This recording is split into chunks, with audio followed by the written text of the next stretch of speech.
Welcome to Moonbase 2.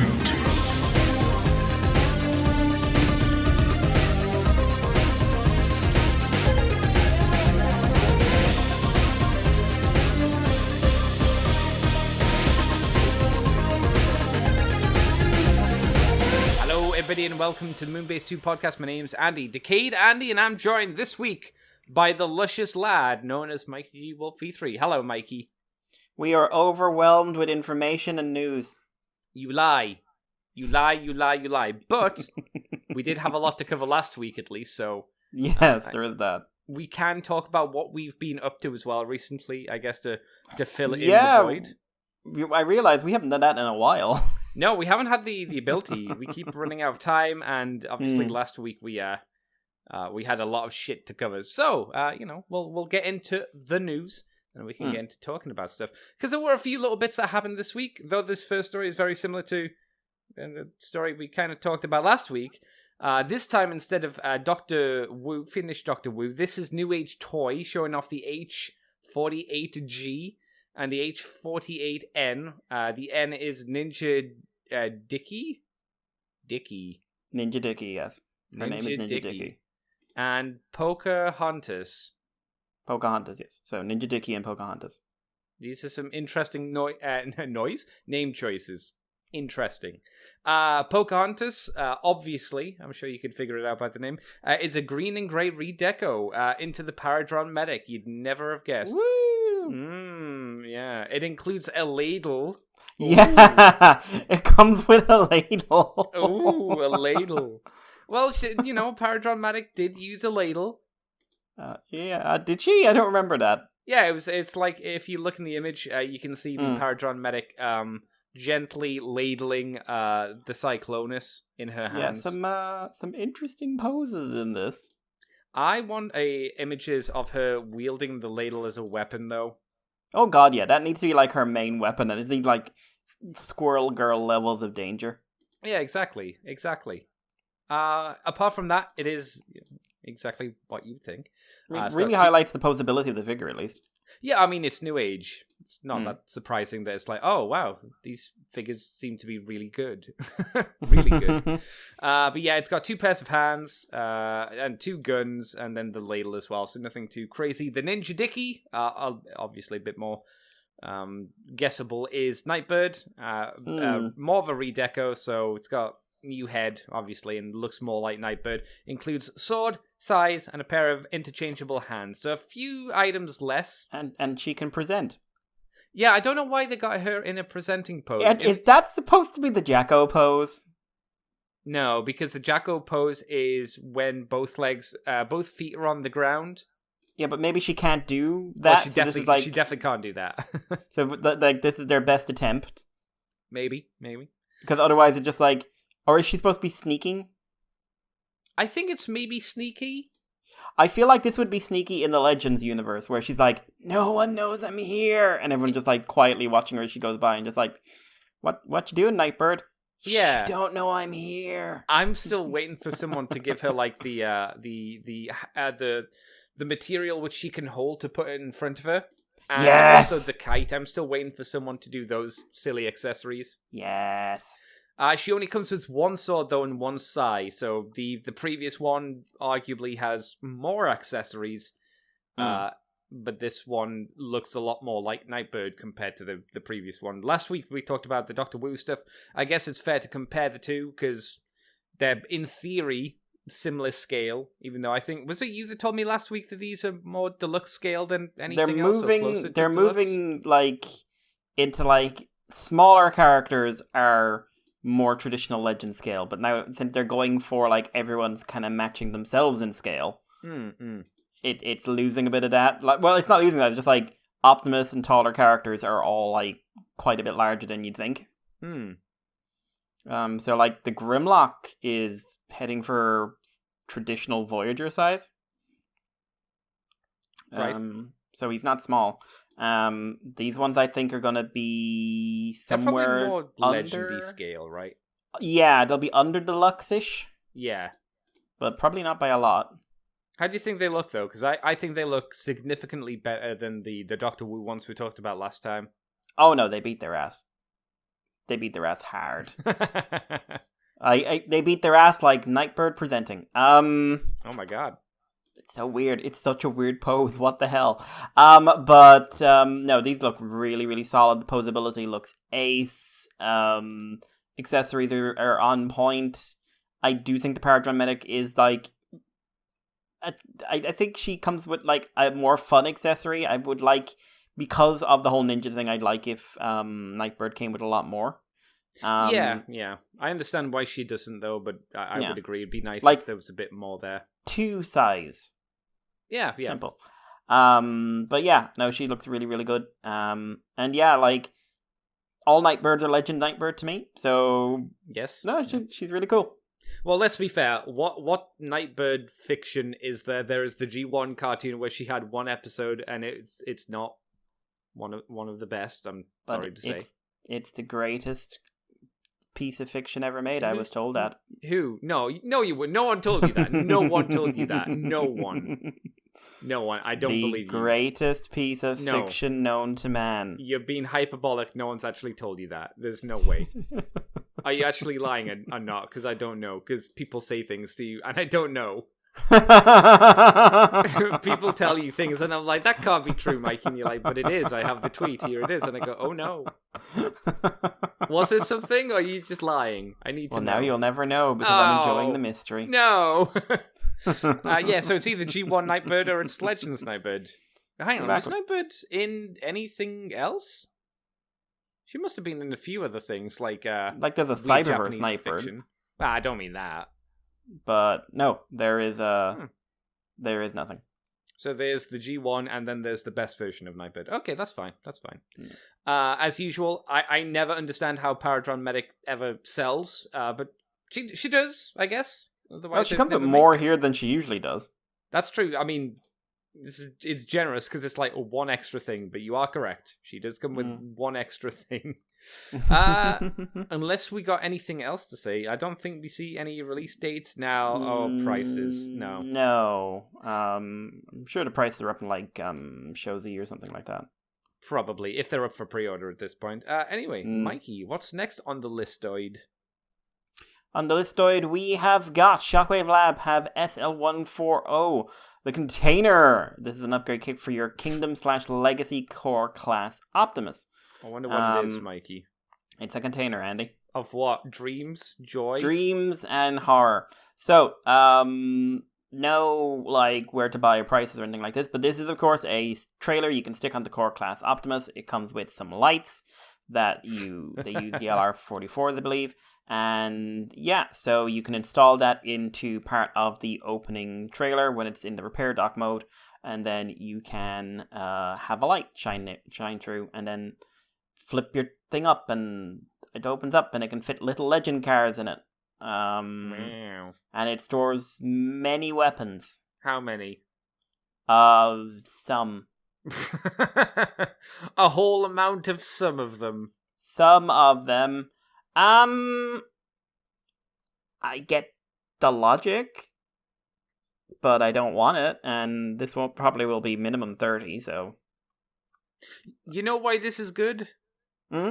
Because this is like... This should be the way that trailers come. A third-party accessory, so we don't have to have Hasbro make us spend way more money than we have to on a trailer which nobody ever uses. Yeah, that would be nice. Yes. I don't quite understand the LED. What's that about? Just a light. Yeah, but why is it like a giant cog shape, and why does it sit on the weird, chair thing? Is it supposed to be like a transformation cog or something? Well, it's not. That's the chair's just... I suppose the chair's there if you open the thing up, but it's just the front of the trailer. So. It's a replacement, I guess, for the claw thing from the Diaclone original toy. So I'm guessing they thought, well, we're not going to put that in. We'll have Prime have something interactable, so maybe a chair. Obviously, you put the light there for when it's in quotations, giant, quotations, repair bay mode, so it has a little light beaming down on his head. But apart from that, I don't quite understand the playability of it, and I don't understand why it's the shape that it is. Unless, like you said, it is meant to be a transformation cog. Maybe? I get, but it doesn't look like one. That's the thing. Not one. Maybe it's just supposed to look spacey. Cogs are futuristic. That'll do. Space cogs. Well, yeah. Well, yeah. Space cogs. Yeah, I guess this is the way I'd prefer to see trailers done in the future. Completely third party and superfluous. That would be my choice. But it's not going to happen. We both know that. As Optimus Prime will come out in the next few months, I'm sure. A new one. Space Cog. Shall I move us on, Mikey? Unless you got more to say. Space Cog. Yeah, Space Cog. Take it on. Righto. Well, we've got the first possible looks. Look, you say? Possible. That's why I made the weird sound. Of the Legacy Point Blank and Dead End.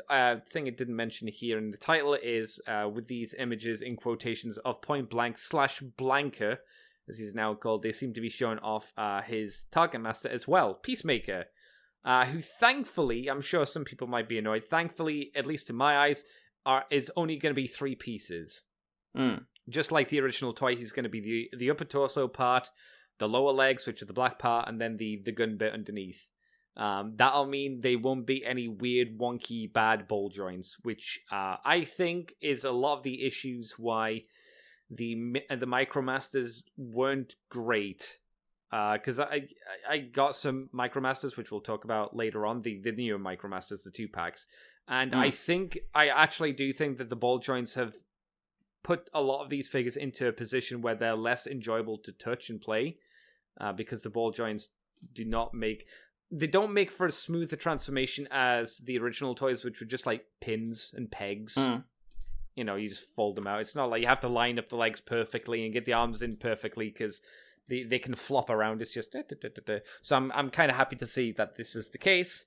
Mikey, before we talk about Dead End, what do you think about Blanker, Point Blank's vehicle mode, and Peacemaker? Obviously, I don't think it's painted up yet, of course, either. No, well, I think it In might this be, I'll possible be honest. image. I don't, because he should have more white in him, I think. I don't know, I'm just thinking, like, usually these possible images are possibly of a finished product. Like, we rarely see very... right. Dead End does have his yellow stripe. Or does he? Yeah, he does. Or does he? It's possible. He does. Oh, that's true. Yeah, it's a possible image of his yellow stripe. Possible yellow stripe. Possibly yellow. I mean, I think the colors look better, but I think the issues with the figure are still are being obscured by the angle of the. I think it's much better photography than the Hasbro one. Oddly enough, I like and even though it's blurry and it also has text over the top, it does work. It doesn't show as many issues as the Hasbro version. Yeah, I think the little Target Master dude. I hear those are quite bad toys. Which ones? The Micromaster gun people, whatever they were for Siege or Earthrise, whichever one they were in. Do you mean like the pterodactyl that turned into the axe? Those ones? Yeah, the weapon guys. There was a term for them. No, it's not the weaponizers, because that was something else. Right? No. It's some. Yeah, that's the guys you take apart. But some kind of master thing. But I hear they weren't particularly good, so I'm curious by that. But it just does nothing for me. I'll be honest. Wow. It just adds very little to my life. To be fair, I always said this, even as a kid. I always thought that the Decepticon Target Masters have a lot more personality in their designs to them than the Autobot ones, and I still think that's the case. And luckily, we got all the Decepticon Target Masters who also happen to be Headmasters, regardless of what you think of that. And I generally think that Misfire, Trigger Happy, and Slug Slinger are all still really good toys from the Titan Master line, or, even better, from the Legends line. Yeah. Did you get any of them? I think didn't you have one of them, at least? I had a few of them, yeah. I had Slug Slinger, I had Misfire, I believe. They've just gone nowadays, like, just didn't love them, so I didn't keep them. But like that was a good time for toys. They were affordable.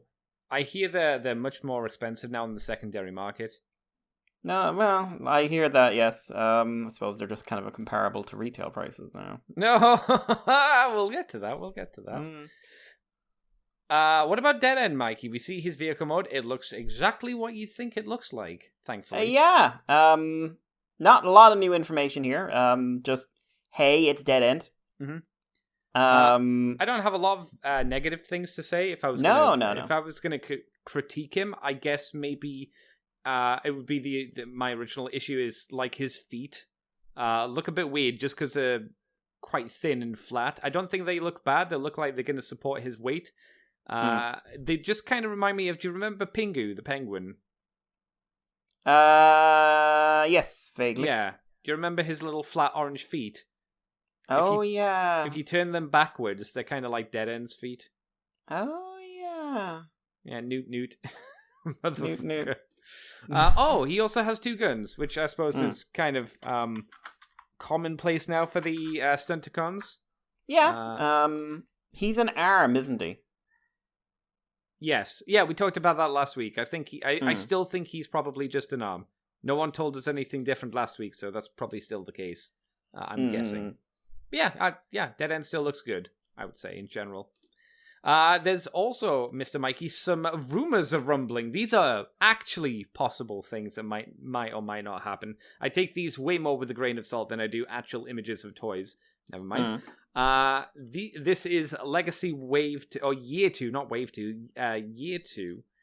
We get these from the Walmart systems, as is the ultimate leaker device. Systems. Yeah, the Walmart Walmart can't keep it in their pants. Yeah, they can't. They're dirty sluts, really. It's kind of disgusting. But, they'll get a disease one day and they'll learn. So, we've got the Legacy EV Core Nemesis Prime. Guess what that is? I'm going to say a repaint of... Megatron, correct. Yeah, yes. Repaint of Prowl into Optimus Prowl. Prime. One day they'll be cool and they'll do Toxitron. And I'll go, oh shit! Wow! I know. Maybe. We've also got the Core Grimlock. Grimlock. That's a new mold, I believe. I would guess so. I don't think there's anything dinosaur. Well, unless they use the bone dinosaur, which would be kind of depressing. Not for Legends. They might do. There's one bone dinosaur for Legends, but that won't really do for 5 Dinobots. I know. It didn't matter though. There's also Bomb Burst PR. Previous release. That's what PR stand for. Oh, so a previous release Bomb Burst with Core Energon Monster Package Refresh. I'm assuming Bomb Burst got released at one point. I don't remember. Not as far as I know. That was a Core class figure. The only Bomb Burst that we had was the Titan Core Master. Energon Monster Package. I don't know what that means. Let's find out. Find out. While Mikey looks at that, there is the Swoop, which is obviously Swoop.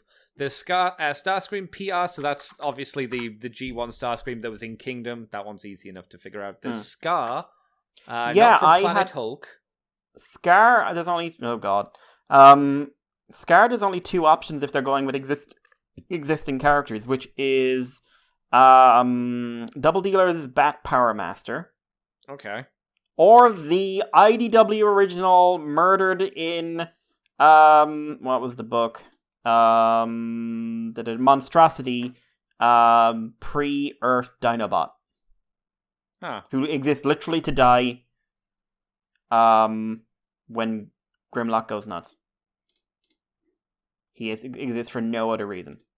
Oh. Okay. So, and he's like the most generic looking Git. I was going to make a joke and say, what if it was Snarl? Because they lost the rights for Snarl, but there's actually Snarl in the list here as well. Yeah. And Bomb Burst did have a Power of the Primes figure. That was which would fall into core thing, right? Yeah, which would fall into core class. I can't imagine they do that though, because they're doing Skullgrin as like the deluxe transformer. Yeah, but this is core, and PR. If it's PR, it's previous release. I'm not saying you're wrong. I'm just saying it would be weird to have one of those weird Titan Master, Power Master things with their shells that don't really do anything, and they barely turned into a weapon, and just randomly shoving it in Legacy would be a really weird choice. Maybe it's secretly actually from Buzzworthy. Wow. Oh my god, there you go. We've got it back, boys.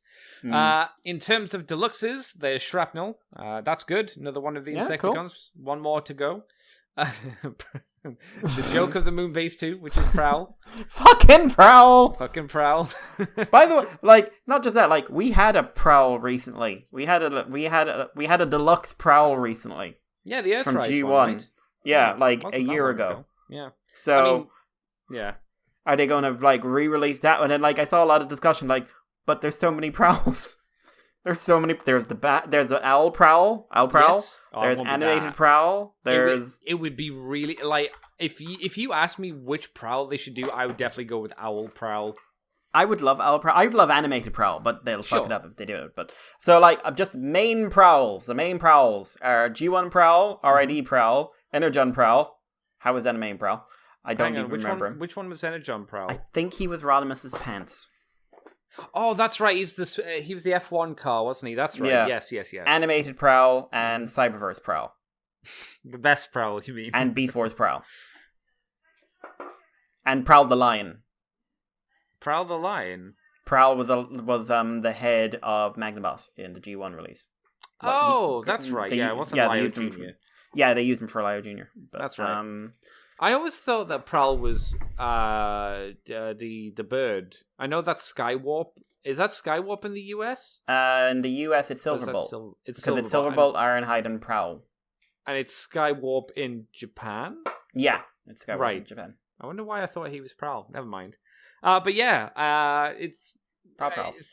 Theoretically, it could be any Prowl. Hopefully it won't be a G1 Prowl. It's fucking Cyberverse Prowl. I'm going to flip a table. That would be that would be just like a dig specifically at me. It'd be different, you know. I it think would be different. The funny thing would be to do a Prowl and then do maybe it won't be Prowl because maybe if they want to do another G1 Prowl, they put him in Studio Series and have him dying as well. So that could and pay I doubt more money for him, of course, for no reason. There's also Crosscut. Which one's Crosscut? Skids retool. Oh, the IDW dude. Okay. Mm-hmm. So I think we know what that's going to be. That's just going to be a repaint and slight retool of Skids, right? Mm-hmm. Junkion 2, which will theoretically, I guess, be a new mold. I don't know. Yeah, it would have to. Or no, they could use RC.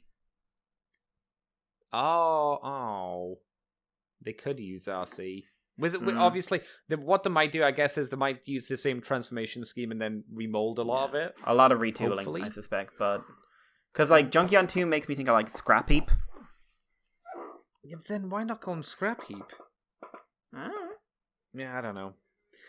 Voyager wise, we have Nemesis Leo, so one would assume Leo Prime but Black, which we haven't had. Oh, Leo Convoy. Well, what if? Leo Breaker. Oh, no.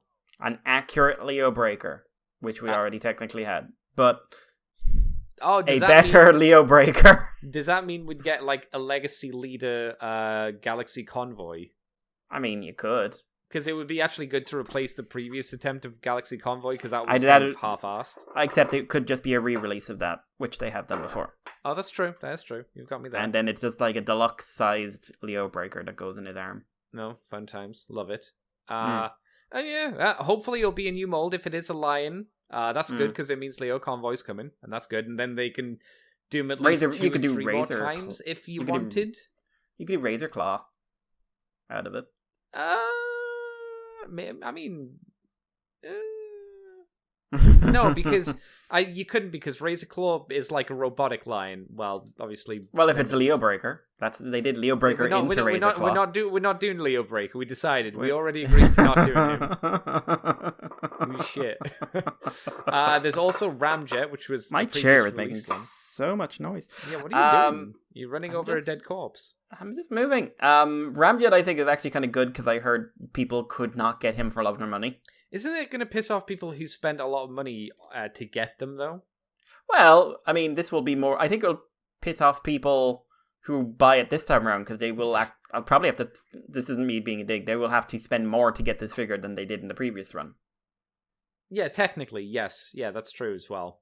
So I think it's just... You are going to be paying more for this secondary market prices because I don't know how high those were. Yeah, Those but were I'm probably going to pretty say stupid that's high. your, That's your fault. understandable, That's what but you did make that choice. Yes, that's your fault. Get fucked. It is your fault. Get fucked. There's Junkion, which hopefully isn't a re-release of the Studio Series figures, Hey, which Andy. it could be. Hey, Mikey. It doesn't say Hey, PR, so it's not previous release. So theoretically, that means it should be something new, whatever that means. Minor retool. Maybe. And then Bludgeon. Bludgeon. I don't know how they're going to do Bludgeon. No, well, theoretically, they should again do it in a similar style to how they did Skullgrin. So a weird combination of Skullgrin's samurai shell mode and his tank mode, which is kind of what we've kind of been edging towards anyway, for the most But part. I was going to say, I don't know if it's going to be like G1 referential Bludgeon, which I think with the Skullgrin look is actually really hard to do. Yes. Or is it going to be like the dominant Bludgeon now, which is a Revenge of the Fall inspired Bludgeon, which has become main Bludgeon? No, I think they're gonna do. I see what you're saying. Yeah, I think they're gonna do that because I would be surprised if they want to just go with in a robot shell Bludgeon because it's really boring. People like Bludgeon because of his combiner shell. They don't like him because of his inner robot. Is there anyone they like because of the inner robot? You. I don't have an inner robot that you know of. Exactly, that I know of. You like the guy from Men in Black 1, Mikey, where your head opens up and there's a tiny alien in there? Anyway, Mikey, I hear that I deliberately saved this little topic for you because it leads nicely onto a conversation about prices. Oh, if you wanted to know, I did find out the estimated date for the Dicky, the Ninja. Oh, Dicky. when is your Dicky going to go Ninja? My Dicky is going to be out. Now, I don't know whether this is... I always have to say this. If this is American dates or if this is... it has to be American dates. No, it has to be... Is it on American website? No, this is on Shozy. Then that would count as American. They primarily market to Americans. Yeah, it says 0 estimated release date unknown, but you can pre-order it now. It's pre-orderable now. No price, though. What was that about? Oh, well, the date. We've got to worry about the date. Date unknown. Because I saw a date and I was like, hang on, it's out now. And then I was looking, it's like, no, maybe it's a weird way of reading the date. It's like, and then I looked up and then it said estimated release date. And I went, never mind. Oh my god, they're doing like knockoff figure arts. Figure arts have doubled to go with the new anime. I wonder if it's better quality than the current figure arts, which I heard a while ago were a bit ropey. Oof. Yeah, the hips are a big ass problem on those at the moment. To be fair, last figure art I bought was the Kachidoki Zangetsu, and that was a problem. That had a lot of structural problems. I think the last one I got was one that Nicole got me, which was Zangetsu as well, and that had a lot of issues to it, unfortunately. Shame. Yeah, especially because it's our boy. It is our boy, and he don't need that. No.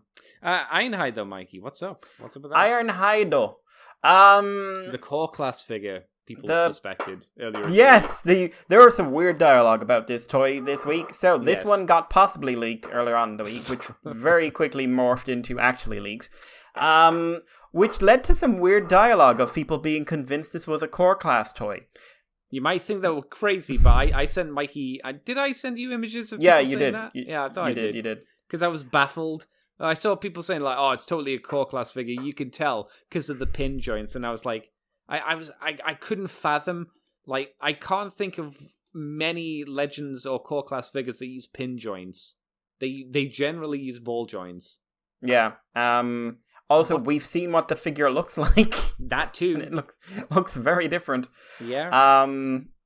But we now have confirmed it is being sold as a Voyager. So this is the new updated Ironhide. The aim here is to basically get as close to the cartoon model as possible, just like the last Ironhide.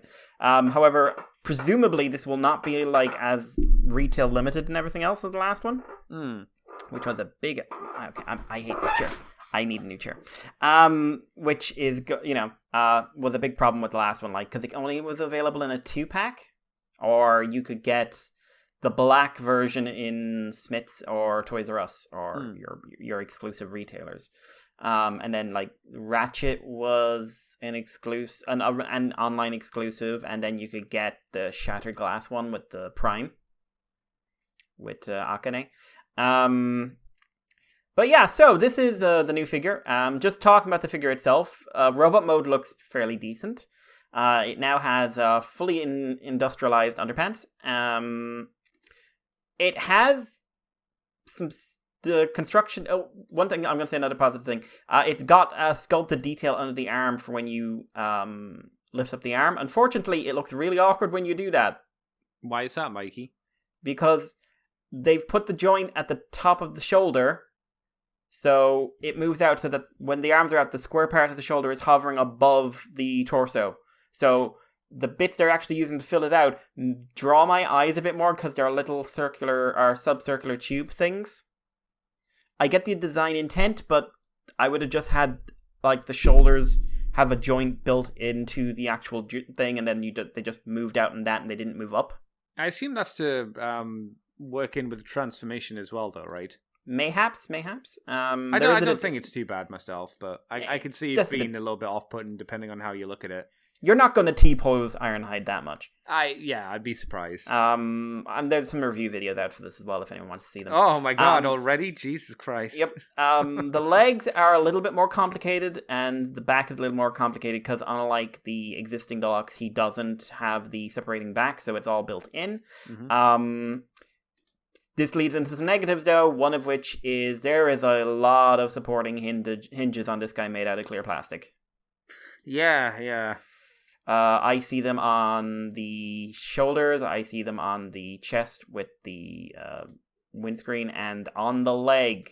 So those panels, at least on some figures, are going to break. It'd be surprising if they didn't. That is just the reality of it. Some people are going to buy these and they are going to break. It's important to remember this, so be aware.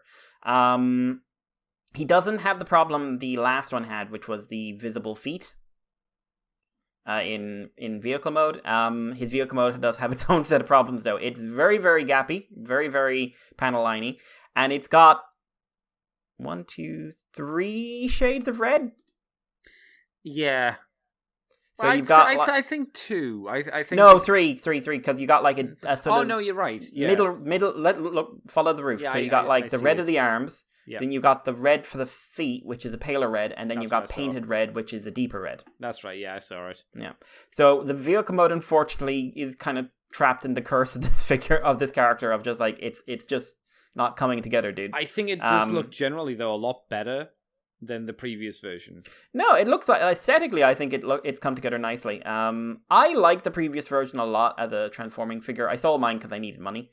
but like I was a really fun transformation, and I enjoyed the shield. It was really fun in practice, but as like just coming together for a singular transformation, this does look better.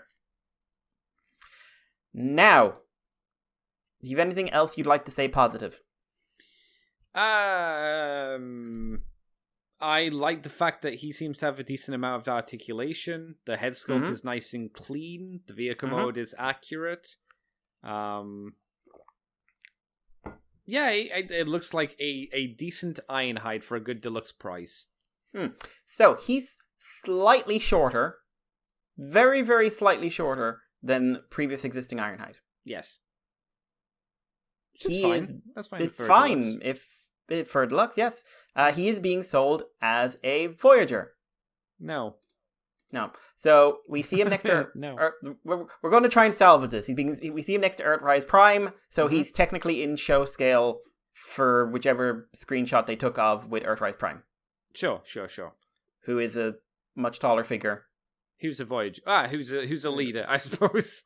Leader Voyager. Now, if we look at the other, like, not quite what we used to say, like looking at Earthrise Prime or looking at Voyager Hot Rod from the Studio Series, they did come with notable extras. Now, whether you like those extras is up and down, but they did come with something to fill out the price a bit more. Yes. This guy does not. No. Is this guy Studio Series? I can't remember. Yes, he is going to be Studio Series. Okay, so he's going to be at least £33, I think. Is he is 34 pounds. Probably going to be a bit dearer than that. Oh, fun. Let's do the conversion here. Oh no. Just going by existing Studio Series prices on Smiths. Smiths. It's a toy store. It tries to be. So this is now we're going to be generous and say does have a higher parts count clearly than the original figure, and there is extra engineering to work in the backpack. So this will likely come out at £37. In fact, depending on when it comes out, it might come out a little bit more, depending on how prices increase, because they're not going down for a while. So, for reference, regular deluxes are sitting at, again, we're just going to do a quick little conversion. Not cheap, but £25. Okay. So there is a £12 difference. Oh. So in Ireland, there is a €16 difference. Oh, fun. So, and remember, as Studio Series, that includes a between €3 and €5 or £3 and £5 increase for being in Studio Series, which are still being sold at a higher price than regular Voyagers. So if you were after Scourge, you would have paid more for Scourge than you would have for Cyclonus. Okay. Fun.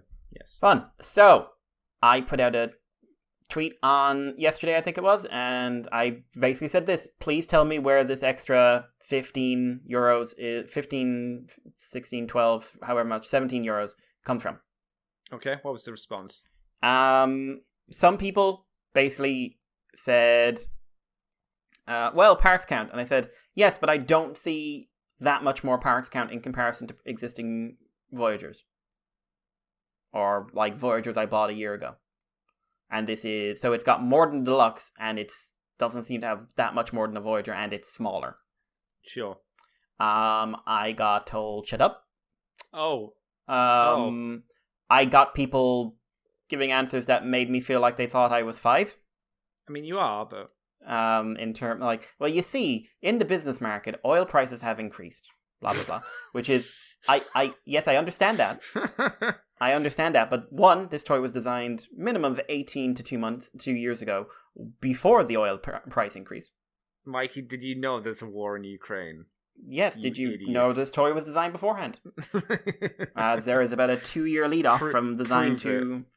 you know what? Wonderful. There's this guy on Instagram named Mark who's putting out loads of stuff. We never talk about them just because they're not our thing, but he put out loads of information, and he includes that kind of shit in there. So, now, one person said, well, the previous existing Deluxe was an exclusive that cost more, and it was in a double pack. The previous one, not this one. So my response to that was, yes, that was bad business too, but you did pay about the same money for 2 Deluxes. Yeah. Which you could then sell on at a profit. If you chose to, of course, obviously. Yeah. Which you can't do with this guy. He's going to be mainline release, as far as we know. Yeah. I got one guy sending me a chart of oil price. I think I said that already. I got lots of very interesting responses. I love that he sent you a chart. Yeah, and then got really interesting afterwards. But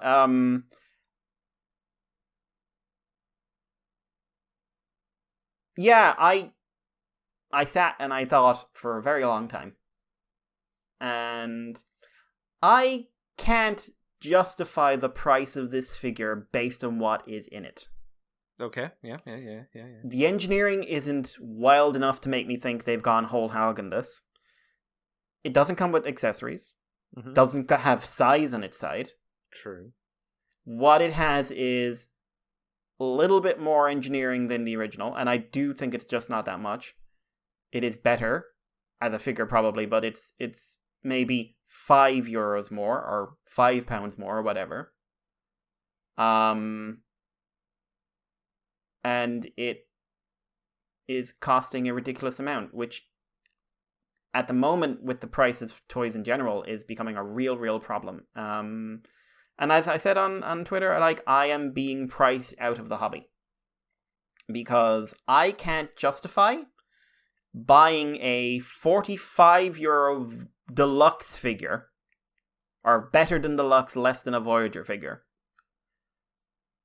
where it's either not a character I'm in love with, or there's not wild engineering I'm behind, or crazy aesthetic. That's the big trigger things for me. Sure, yeah. The usual stuff. The show accurate G1 model of a guy who was slightly more prominent than Prowl. Well, Simon vs. Prowl. No one's more prominent than him. But I literally cannot justify this price. Ergo, if I wanted him, if he turned out to be an amazing figure, I wait for him to be on sale, or I miss out on him. And if this is the new norm, because Override is short too. She's very short. But at least that has the novelty factor. So if she goes on sale, I'd certainly consider it. Because I can't buy these things new. I can't justify buying these things new anymore. Especially when, like I've said, I've gotten into model kits and I compare the amount of time you spend in them. Sure. And for €50, €60, €70, I can get a week, 2 weeks, 3 weeks of an experience. More if I decide to go customizing. I had an idea during the week for a custom for Flame Toys Beast Wars Megatron when it comes out, and I'm definitely doing it now. I'm going to get a huge amount of time, a huge amount of satisfaction in the building process. If I picked up, say, I've got Tyrannicon here. If I mess with her every day, back and forth, 2 or 3 times a day, that's what? Half an hour a day? Something like that, give or take, yeah. If I take my time and I'm not paying attention. Mm-hmm. Akane, Voyager Akane. I can get her done in a couple of minutes. So I could, we were indeed. Rat Trap, I'm just looking at my desk. Pipes.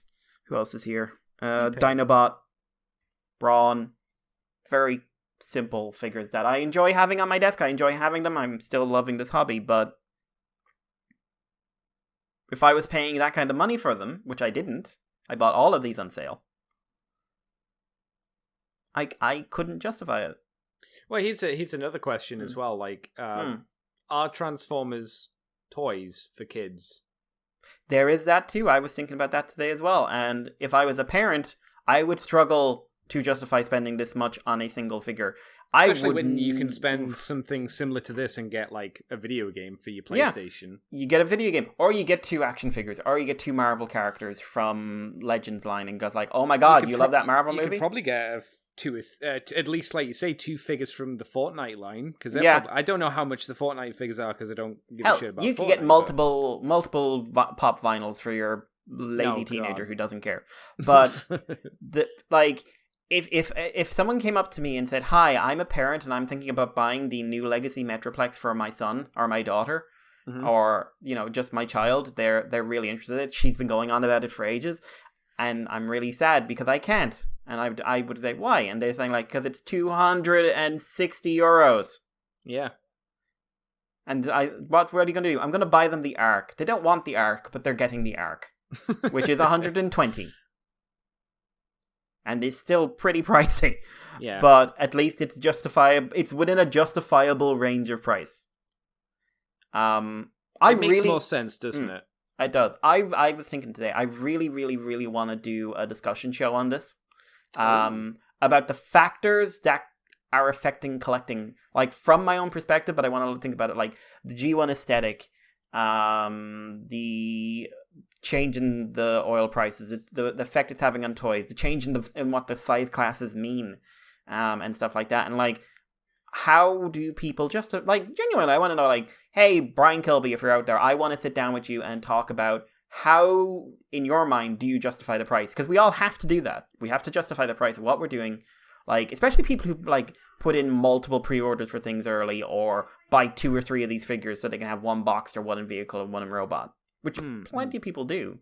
So I would love to sit down with someone and have a real good discussion about this from the perspective of someone who has to be who can't justify this. I already spend too much money as it is. We've always suspected as well that this might have a small amount due to third-party figures as well, costing as much as they do. So maybe it felt like one of those things that Hasbro could get away with higher prices on figures. Well. Except now, I don't know, but that's a guess. Nowadays we're starting to get third party, which is starting to outprice Hasbro in some places. Well, yeah, it's more just we've talked about this before, I'm sure, but it's more like you go, it doesn't feel that crazy to go for a third party figure now, because usually really better quality.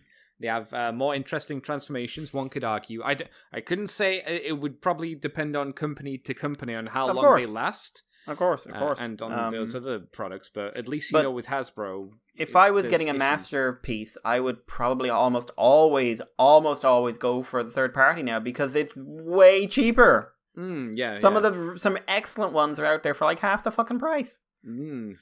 I do feel like I'm being priced out of the mainstream hobby. I really, really do. Just weird because we're adults. Yeah, but the price is just. You would have to be earning money where you are absolutely confident that, I'll have thousands spare this year. There's also, I think, a lot of the FOMO, right? Fear of missing out. Because if you do not get it while it's in the store for the, what we would call high price that it is, then you are going to have to get it from eBay for maybe double the price or even more. So the fear of missing out is pretty high, especially when there are people who are getting these figures months ahead and then building a pipe for it. Because then people are then rushing to the stores, getting the figures, and then you can't get them. Especially if you're in an area where your distribution is shit. Which I know there are many places in America where, even for some reason in your country, the distribution is garbage. Absolutely. I think Florida's really bad. It doesn't make any sense. They're made in the country. We usually get them later, and yet they can't get them to all the places in one place. It's weird. No, but I want G-Axis. I do. Yeah, I want G-Axis. Like I'm not getting them at the price they're. Yeah, absolutely. I'm not buying them at the price they're being sold at. And I'll be honest. If I miss out, I miss out. Right, how much are you going to spend on Tarantulas then? I could justify 20. Yeah. I could, at a stretch, if I was just like if I was in a good mood, I could justify €25. Oh god, I couldn't do that. Well, no, it's less. That's like 20 in your money. Oh, okay, yeah. I go to 30 for G-Axis, which is the old Voyager prices. He's 39 right now. I would think G-Axis might be one that goes on sale on the basis that I don't think kids would want it. Kids won't want him, and I live in Ireland where we just don't have the volume that other countries have in terms of Transformers fans. Yeah. But then obviously there's always the issue of like, especially with Smiths, when do things go on sale? Oh, you cannot predict it. But if I miss out on them, I'll ask someone at a convention to see if they can pick up a loose one someday. Yeah. Someday in the future. Yeah. Sure. Or go myself and pick one up, whatever. It'll be a convention buy. But I've no interest in paying nearly €40 for that figure. It's not worth it. It is not worth it. And I get that there's a war, and I get that there's an oil crisis, and I get all this stuff. But that doesn't make it financially viable or that you're getting value for your money. It means you have to spend more to get the same or less. And here I think you're getting less. Yeah. I think G-Axis looks like it eats this thing alive. And that's, again, before you factor in the stupid artificial inflation on Studio Series figures. Yeah, which I still don't understand what the extra pricing on them is for. I remember when it was originally announced, they were a spin-off of the premium line, and it was marketing. It was sheer marketing. It was just trying to create the impression of like, hey, these are premium Transformers figures from the Transformers movies. Yeah, and it was fine because it didn't affect us because they were movie figures. But it was just such spin. It was such a spin. And then they kept that up when they started Studio Series. Now, Studio Series has plenty of great figures in it. It really does. Oh, yeah, but it's become very mainstream. Even the movie stuff has become very, very mainstream. It's just another Generations line. It's just one that includes a lot of movie-related stuff. And in this case, frequently not movie-related stuff. And now it's still costing €5, €6, €7 more on my end. And given the way the euro versus the dollar is, like, it's basically 1-to-1 at the moment. Yeah. So I am paying, $10 extra for Ironhide than an American would. For no particular reason. Or not than American would, than you would for a deluxe. Sure. Sorry, I would, English bad people. phrasing. Yeah. Yeah. Basically, a lot of money. I'm spending a lot of money for a figure that this isn't even doing with the basics of what I need that figure to do. Like I said, there's nothing extra in there. Mm-mm. He doesn't come with a bunch of weapons. He doesn't come with armor. He doesn't come with a cool design. He doesn't come with cool visuals. He doesn't have something that's not G1 that's like, oh my god, what a wacky design. I do think it's rough. It's rough. It's hard, especially for people at the moment.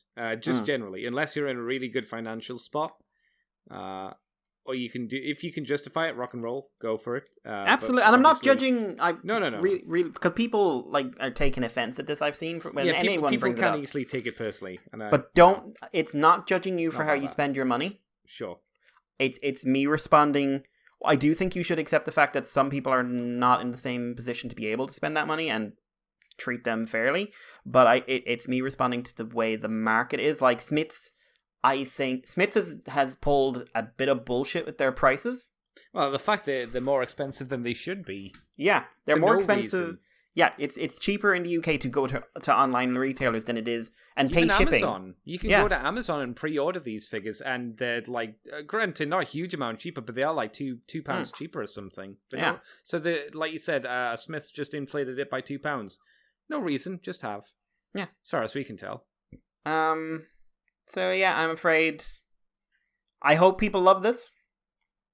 But you are not someone I care about. And even if you got retold into a Jeffrey Combs Prime Ratchet, I would struggle. I love the fact. I like the idea that there's this little like orphan child on the ground, and you just told them that you don't care about them. And they were just a tiny orphan Ironhide. Please, sir, I'd like some more. I don't care. And you push the child over and break his leg. Why did you break my leg, sir? I didn't care. You're not a model kit. I can put it back on. I'm going to customize you. I won't, but I could. I'm going to start building you halfway and then stop. It's a sad time when a model kit ends up like that. I haven't had that. I have had ones I've hated building, but I have finished them. I've got the two thrones from Gundam 00, which I picked up for some reason, which I've stopped building. I don't remember. I haven't seen 00 yet. So what are the thrones? The thrones are like the enemy Gundams in season 1. 00 thrones. Let's have a look. Yeah, the 1, 2, and 3. I'm annoyed because I got an ad on the thing that's like Moon Gundam. And you're just like, don't advertise the Moon Gundam to me. I tried to find it on a plastic one. Yes, it was. But I was trying to find it on Mandarake, and it was just like, oh wow, that's actually a reasonable price, and insane Japanese importing prices at the moment between Ireland and Japan. Holy crap! It was like €50 on top of it. Pretty good for the UK. I'm pretty sure we still don't have import charges for Japan, which is pretty nice. The thrones, one of them looks cool. They look good. They're just very, very old model kits because they're the HGs from, back when 00 came out. So it's like, woof. 2008, 2009? Yeah, it's going back a long way in time, and you go, oh yeah, these are old, very old. Did you get as mad as I did when I was building the Astray?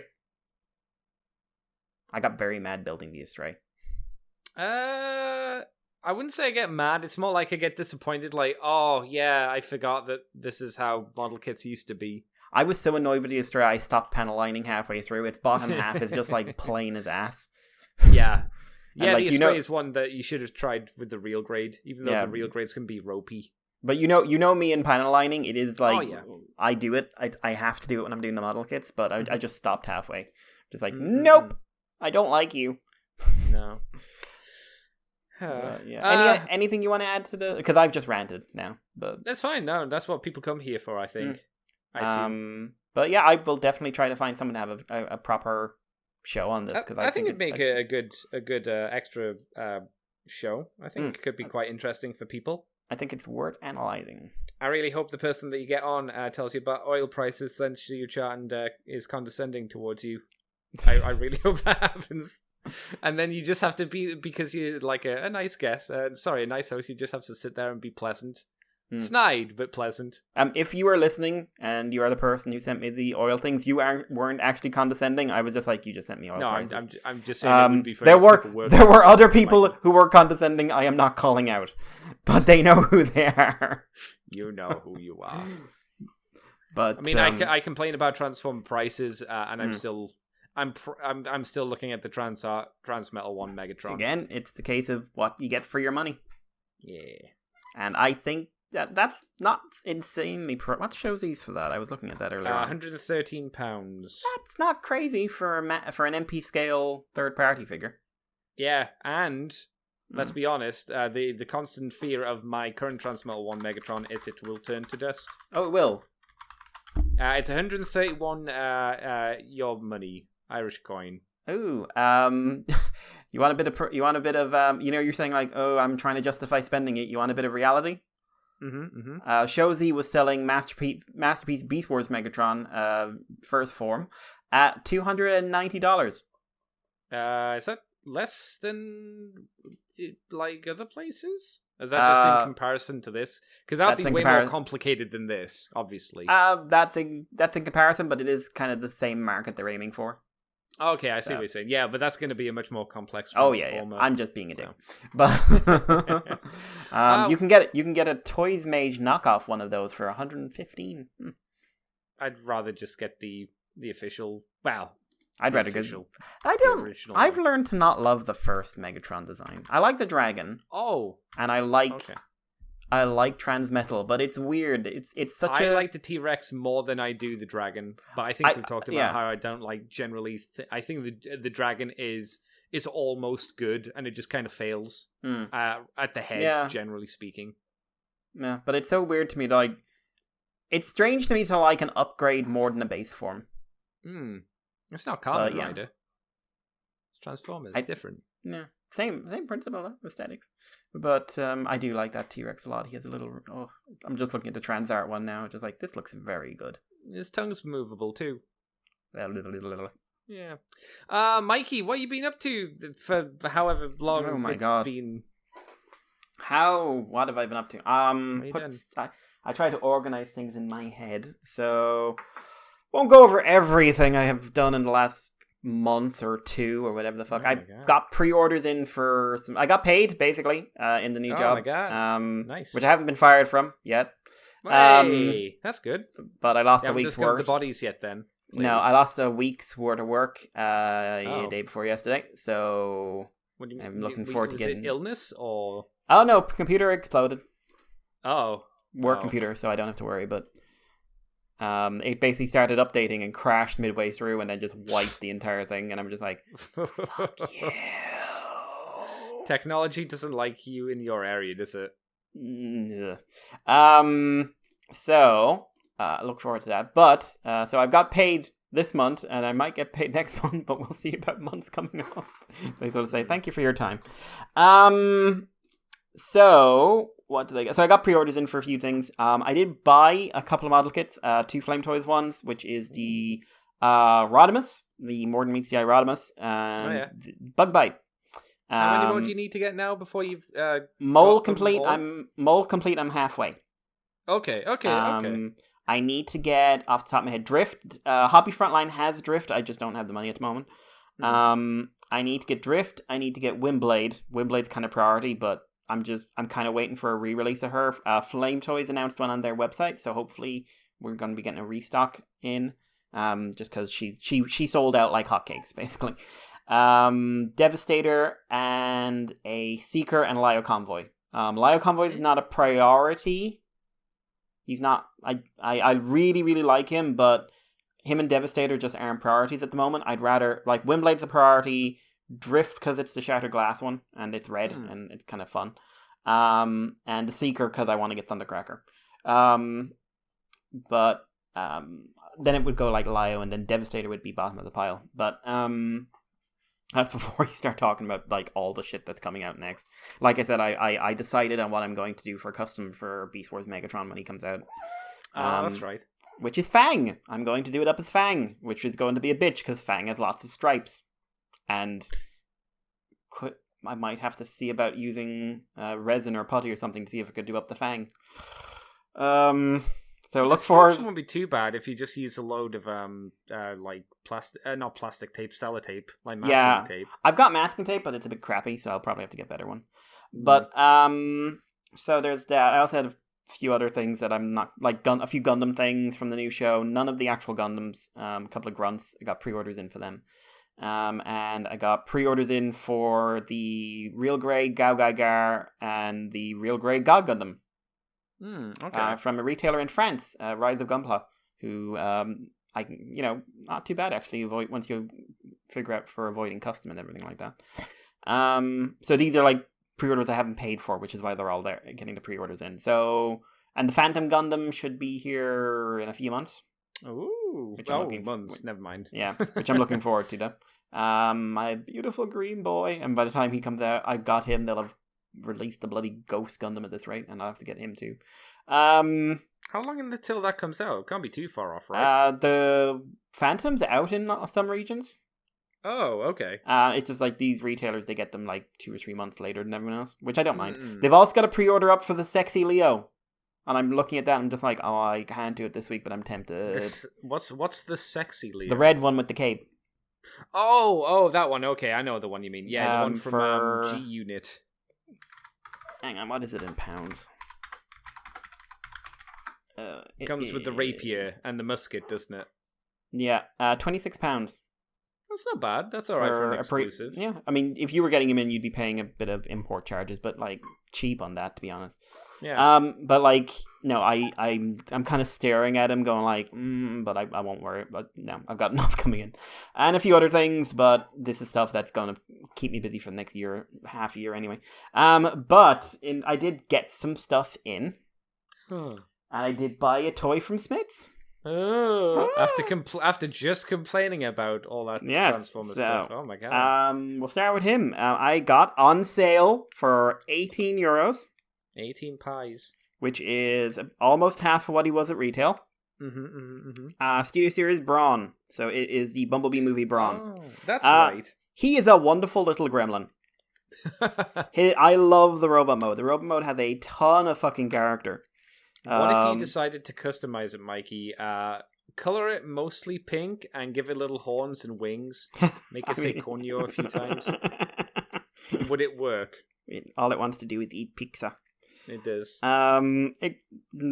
Maybe. It does look like he's wearing half a spacesuit, which I love. It does, yeah. But like posability is decent. Like he's missing. He doesn't have a rotation in the arm or the forearm or anything like that. He's got rotatable wrists, but you miss the rotation above the elbow. I was going to say, is that something that could have been included for their transformation? Not without breaking the sculpt a lot. Right. Okay. Yeah. Fair enough then. He's got ankle joints, or he's got good hip joints, but they are limited by the wheels. He clashes off himself.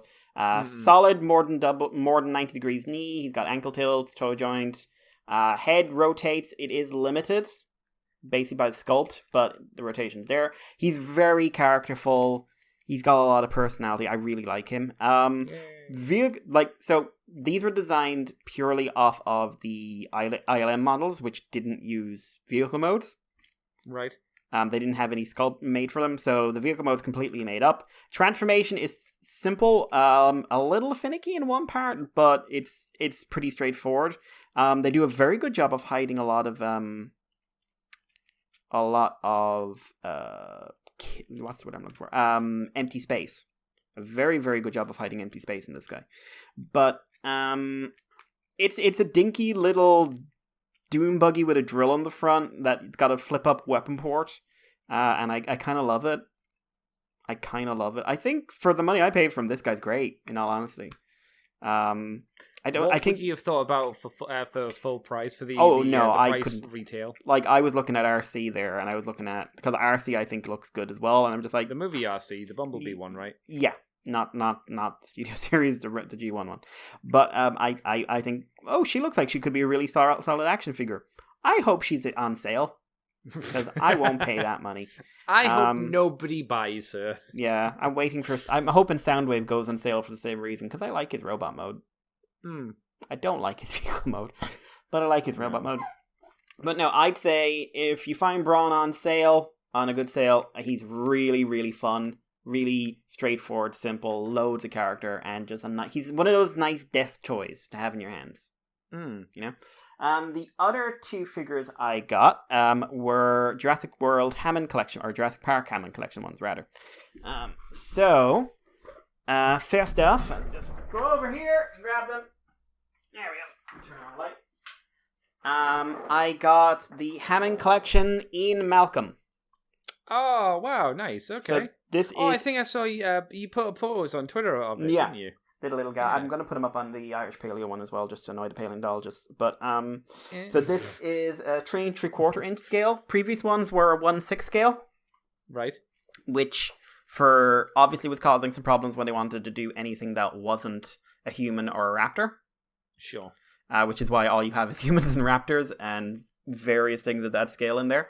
They did Ian Malcolm as well. Like it was a solid looking action figure. I just bit expensive for my taste. They've re-released some of them actually on Ziva, but I'm good.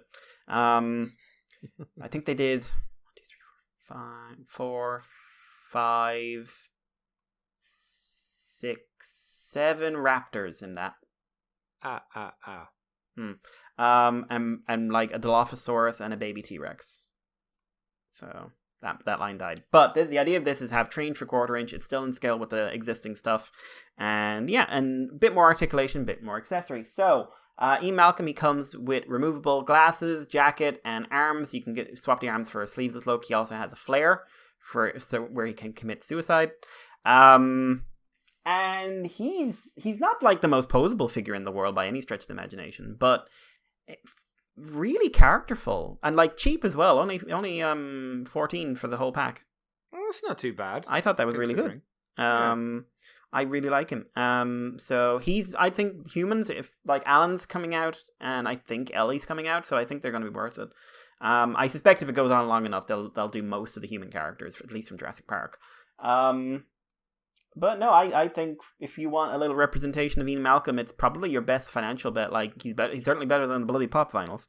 The other one I got, so this is me complete on wave 1 for Hammond Collection, because I wanted to try every sort of size variant and model they were going for, is the Raptor.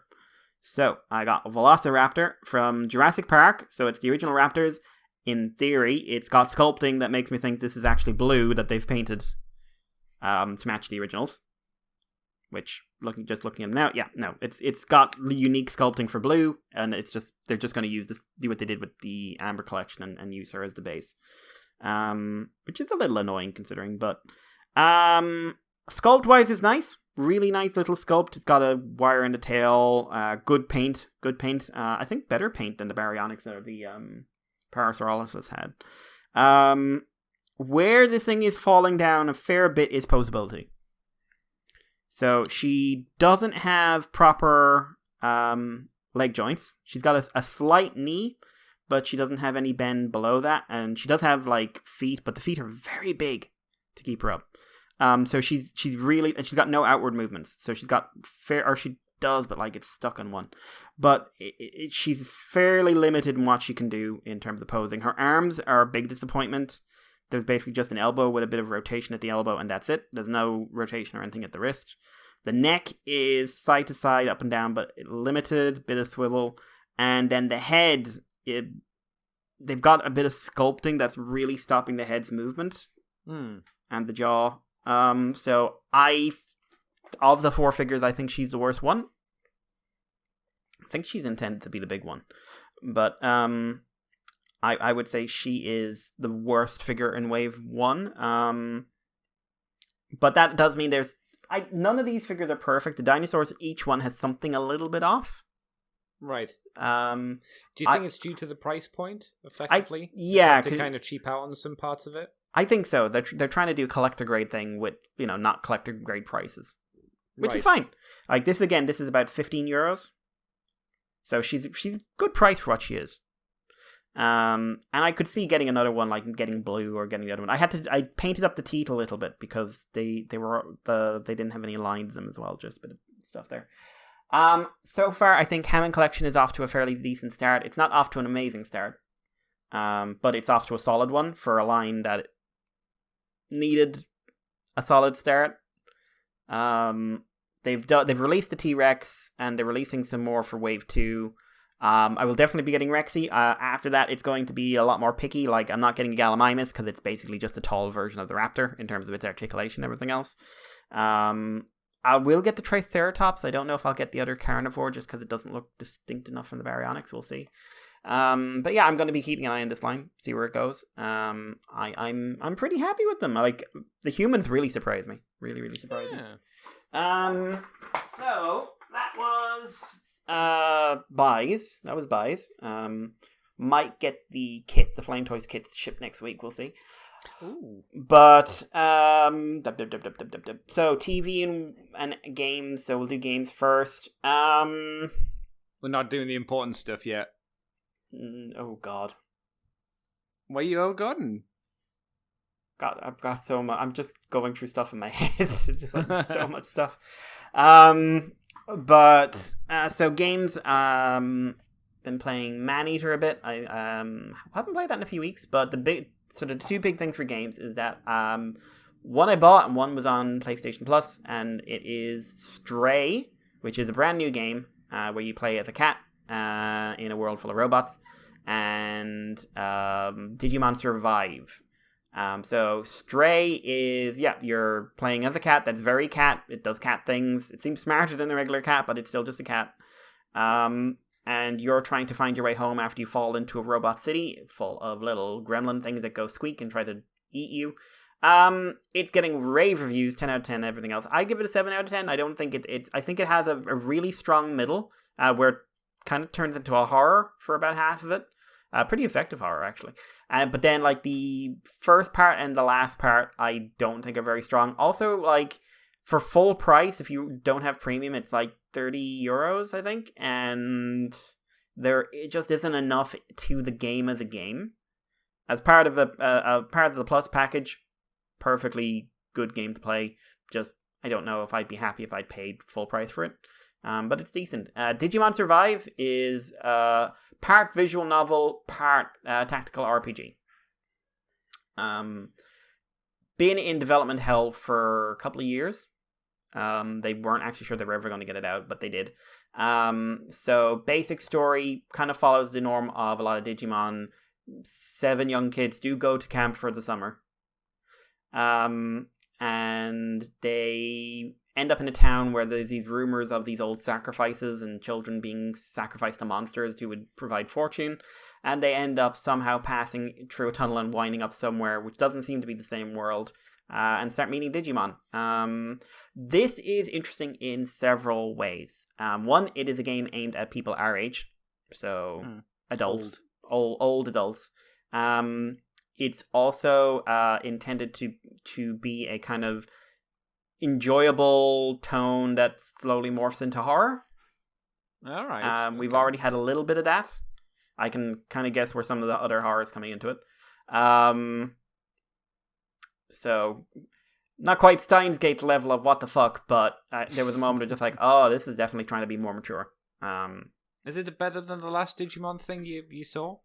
In terms of games, the last ones are the Cybersuit games, which I very just good. means in terms of story, because you weren't too thrilled. You were kind of in and out of the last Digimon anime. You kept on going, oh, it's good. Oh, it's good. Well, we're going to talk about that later. But oh, okay. I would say like it's got a coherent narrative. You have to be able to handle a visual novel style of storytelling, but characters are fairly well written. One of them is a fucker, and he can go die in a fire, and I'm really actively trying to get him killed. I'm not kidding about that. I'm literally trying to get him killed. I hope something eats him. He's a prick. I will play again and get the good ending where everyone lives, but he needs to die. The origin for the Digimon is not based on the standard. The original idea for Digimon back in the day was that they were going to be yokai. Was it changed because it was too close to Pokemon? Not quite. It was changed to be more closer to Pokemon. Oh my god! And the idea of Digimon was like we called them Digimon because they're only visible with digital devices. They exist in our world all the time, slightly out of phase, and digital devices like cameras and things can detect them. Mm-hmm. And obviously that transformed into them being like data given life.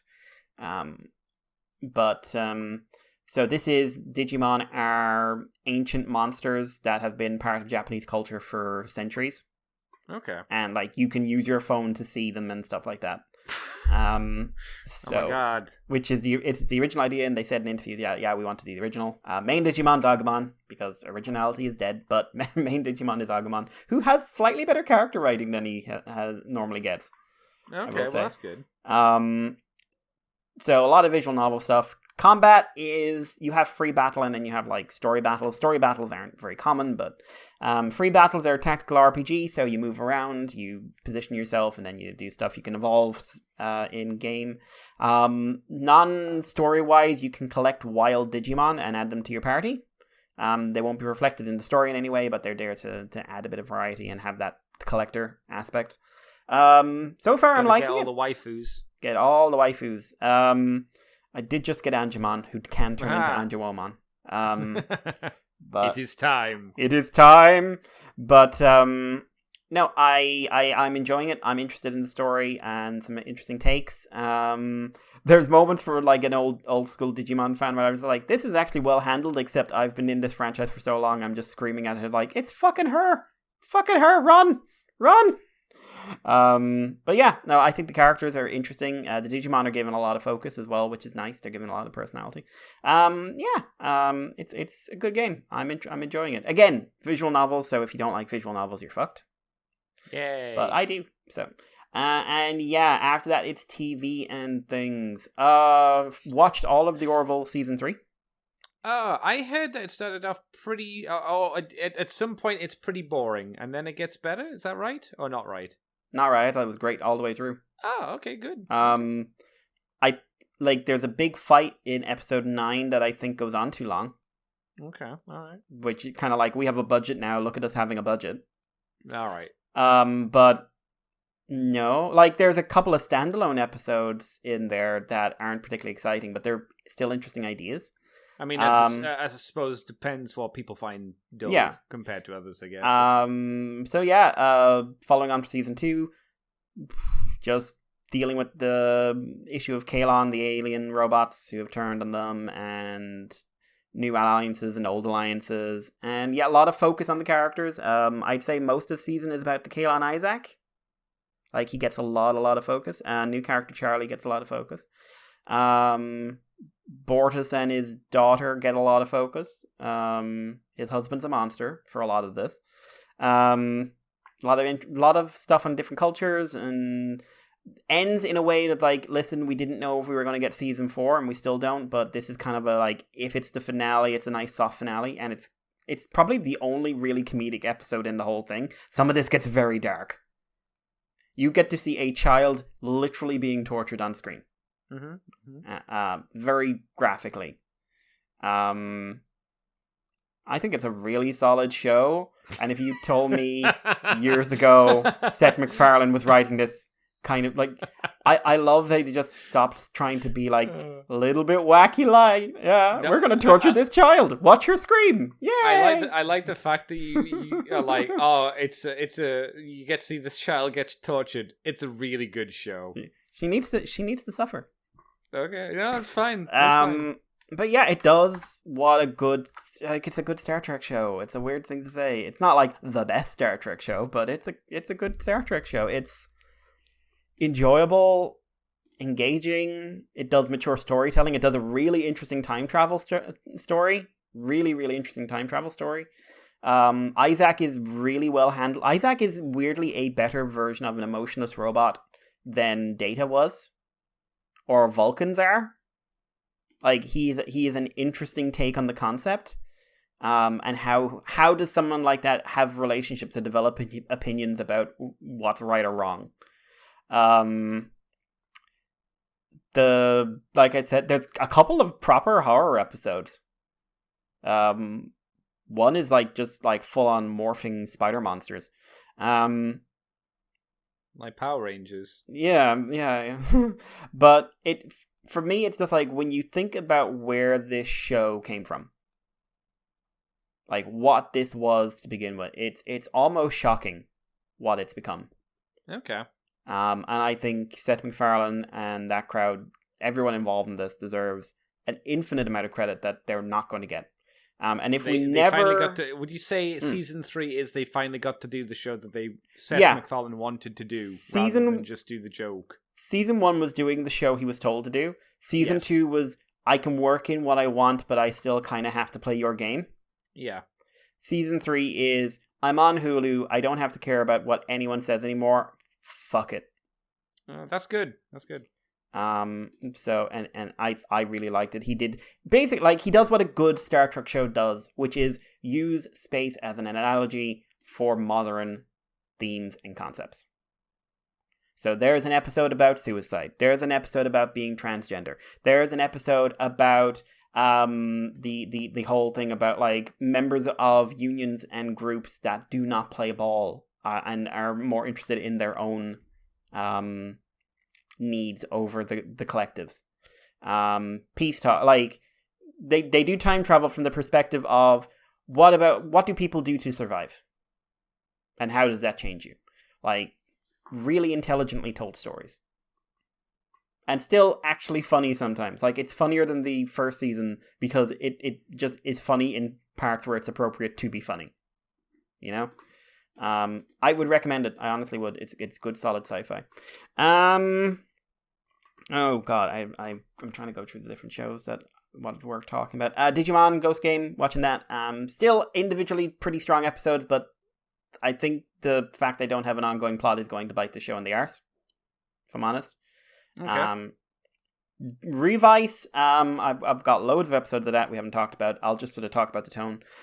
They've had a lot of changes. Kagura's back, which apparently was an addition later on. They weren't planning to bring him back at all, which I'm rather shocked by. But he's back. Live's got a new form, which is an interesting take on the whole. Reminds me a bit of what was it called? Mach Chaser, except with effort. Which one was Mach Chaser? Was that the one with the giant F1 car coming out of his chest? No. It was, Chaser, Kamen Rider Chaser, and Kamen Rider Mach, when, like, they got their very last minute final form. Yeah. And it was just like one. Yeah, where we took the top of one and put it on the body of the other. Yeah. They kind of did that here, except they used paint and, like, art, like, they just did more with it. Okay. And actually, like, there's a toy associated with it as well. Well, of course, sure, yeah. Well, but, like, I think, Mach Chaser, they just used, like, the standard Chaser bike. Maha. So, a lot of good action. I don't know, like, this is some of the best action we've had in Rider, I'll be honest. Some really good direction and stuff like that. The GIF arc is done. They're now moving on to the Juga arc, the Kamen Rider Juga, which is a pun on 10. Ju is 10 and Kamen Rider Kuga, because it's designed after Ultimate. Which Ultimate? The original. Good Ultimate. Good Ultimate. I think GIF didn't suck as a villain, he just was kind of just a thing.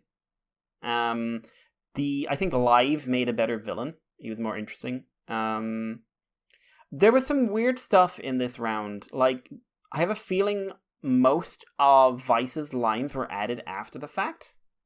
Because he'd be there saying things and no one, not even Icky, would be reacting to anything he said. Oh. Which is not common for, like, shows like this. So I think a lot of what he said wasn't part of the, like, it wasn't, like, scripted beforehand. It was, not dubbed in. Well, obviously dubbed in. Yeah, like, dubbed in after them. Yeah. There wasn't someone on set saying the lines for them to react to. Jan gets a final form, which I think she's the first female writer in show to get a final form. I was really disappointed to see what a final form looked like, because it looked really similar to a normal form, just with a bit more wavy, orangey bits on it. Yeah, so it's parts of a Humagear mixed with the chest of Kamen Rider Poppy. Is this the idea of, like, the writer when I want her to have a final form and they went, fine, yeah, it literally is. Form. He said he's come out and said, like, she has a final form because I wanted her to have a final form. To the point where, like, we don't really see her get it. She just at one point has the Vice stamp after some heartfelt stuff. But it's very much like he wanted her to be the main writer. Like, that's sure. That's not a secret many now. Times. Yeah. So, like, and then he wanted her to be main secondary. and now he just wanted to be on par with the other two, and she is, and she's still like she's a great character. I love Sakura. She's probably like one of the best acted and one of the most interesting in it. I still think Hiromi would be my favorite, but we do get return of original demons for one episode only, in a pretty badass moment because he is one of the best actors on the show. And we get a play on his whole saying about I'll give up my life, and he says I can't say that anymore. I made a promise, and does badass shit. We won't be seeing him again, at least in show. So you think in movies? I think you could get a movie one for him. I think they could do a lot of stuff. I think you'll get a live movie. I think you might get a Kamen Rider The Stream movie. I'd like you to get a Demons one, but I don't know if you would. But yeah, so it's all wrapped up and now it's on to we still have 3 episodes to go. Here's another villain, which is Yugo, which is, spoilers, George, who was basically one of the normal good guys until some stuff happened, and then they very quickly kind of turned him evil. I'm not final on my opinions on Revice. I think it's going to fall into it's an average show with a whole lot of potential. With a lot, like, I think the first 20 episodes are largely great. I think, in fact, I'd go so far as the first 25 episodes are largely great. And what I would say, like, you can feel around when Demons, Hiromi left and Kagero left, you can feel the hand of the producer come down and say, I want to put more toys in. And I want this character. George is really popular. We should make him a good guy. Sometimes that's worked in its favor. Kaito is a very good example of that. Yeah. Sometimes it has not. Yeah, and like I think Bowser, said when they wanted to put in a robot dog. Oh fuck! I remember. Yeah, we've said before that you've said before that while you've watched this show, you felt the producer's dirty fingers touch it too many times. Yeah, and I can feel like the writer is trying to do interesting stuff with it, but he's like, okay, we need a new form here, we need a new vice stamp here, we need a new writer here, and it's just like, okay, and now I can... Okay, some of these have worked and some of these haven't, but I think it's working because the writer has the talent to make it work, and it's not working because there's only so much you can do. And I suspect, and I suspected this for a long time, George was always meant to be the final villain. I think GIF was supposed to have been done away with or absorbed into things like mid-season, and it was supposed to become the George, the Ultimate Rider fan, is ultimately the Ultimate Rider villain. That'd be interesting. He did always come across as very sinister, so that would have made sense. Until they suddenly made him a good guy. Which, again, producer's hand. So I think this is the writer doing the story he wanted to do. And tying it into the Igarashis with the family and stuff like that. But and also finally getting to do something with this idea of memory loss that Ikki's supposed to be feeling. Which they introduced and then never did anything with, except for very minor stuff. And again, I think it's like, listen, my story was heading this way and then it got interrupted. I really want to finish my story. Which is fine, but it also kind of says to me, like, a little bit of maybe you should just kind of go with what you're given. And do the best that you can, but maybe it was a bit of a struggle to do that. But I think these are going to be entertaining, well-written episodes, but I also think they're going to suffer from a lack of build-up.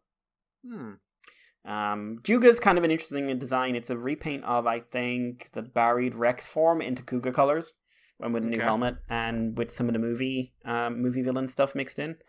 Yeah, Revice is in an interesting place. And I am looking forward to seeing how it ends.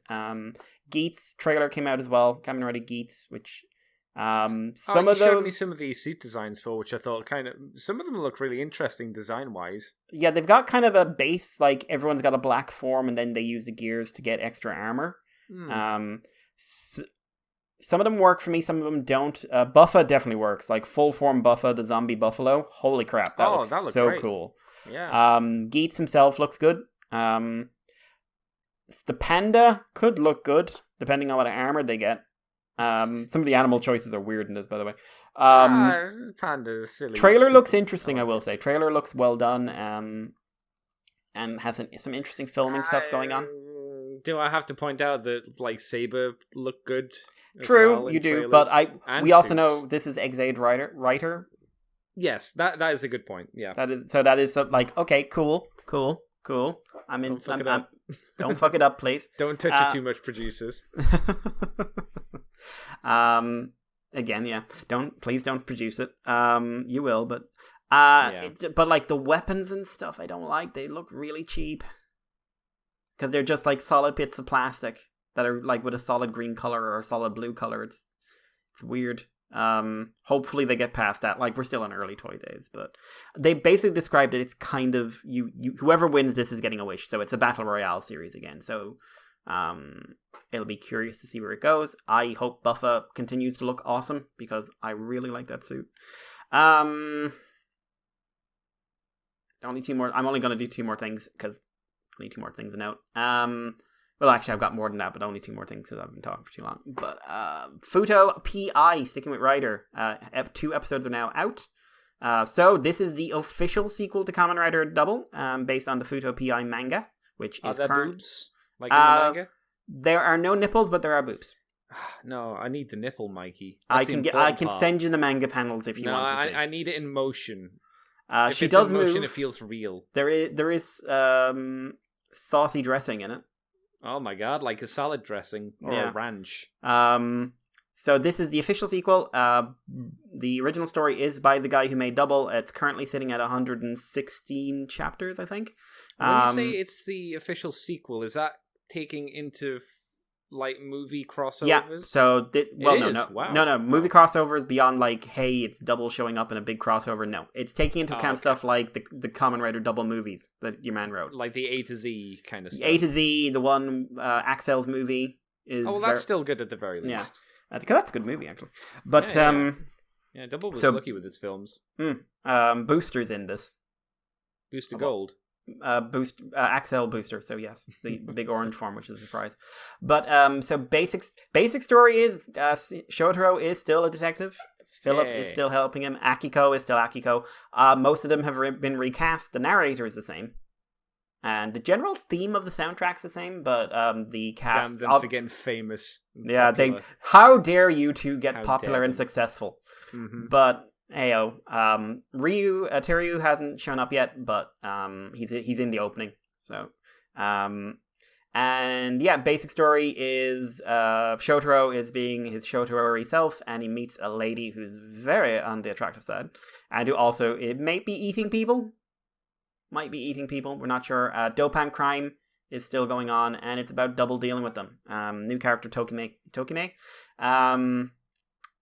Not Tokimeki Crisis. I'm sorry, when I said that, I was just like, Tokimeki Crisis. Oh yeah, the most sinister, cute death of all. Tokimeki Crisis. Opens with a very brief recap, a very rapid recap of Begins Night. So you do see Double's not in it a lot so far. You see him in the Begins Night section, and he's just after showing up at the end of episode 2. But we see the henshin. The henshin is really well done. Animation of the show is largely excellent. I need to see how it is in like a long fight scene. But yeah, a lot of the original sound effects are there. Not all of them. Some of them they've changed. Like the belt sounds different. And a few other things. The characters all feel like themselves. No one feels like they're someone else. No one feels like it's like, here's the serious anime version of Shotaro. No, it's just Shotaro. Like, again, being written by the same guy, it makes sense. More violent. There is definitely more violence than you might be used to in the original. But I'm definitely interested. It's going down very, very well with the anime population. I am very curious because I think it's only 12 episodes, but like I said, the manga is currently 116 chapters or something like that. And I checked, the first 2 episodes cover, like episode 1 is 1 chapter and episode 2 is 3 chapters. So I'm just wondering how much story they're actually going to be able to work into this, if this is the kind of pacing they're going with. We'll see. I hope we do get to I know there's the manga exclusive Fang forms. I hope we get to them. But yeah, no, I think it's worth checking out, honestly, after 2 episodes. Obviously, wait and see. Not a lot on this season in anime that's really interesting me. Made in Abyss, season 2. Oh, it started, hasn't it? Yeah, it's on episode 6 or something like that. I haven't checked it. I'll wait until it's done. But hey, if you like watching children suffer. I do. It's a great show. It is. It's a very Did you good show. did you get around to the movie? I can't remember. No. This is me. This is a good way of telling me to go watch the movie. Yes. Yeah, the movie was good. I really like that movie. It's not a happy movie though, shockingly. Yeah, there is something about that series. Like, if you can't handle a lot of child pain, you watching the wrong show. Yeah, But- pretty much. Yeah. Other stuff as well. Like, the only notable thing left would be Primal Season 2 has started with a 2-episode premiere and then 1 episode since. It's on in Ireland and UK. It's on Channel 4 streaming service for free. We're all madly terrified Warner Brothers is about to eat it alive, but we'll see. Follows on from the end of Season 1. A lot more plot-driven, I'd say. A lot more through narrative. Basically, Spear and Fang, T-Rex and Caveman cross the ocean. Don't have a fun time on the ocean. It's too hot. No one does. It's too hot in the ocean. Yeah. There's not enough water, drinkable water. They hit the land. They make friends. Oh no.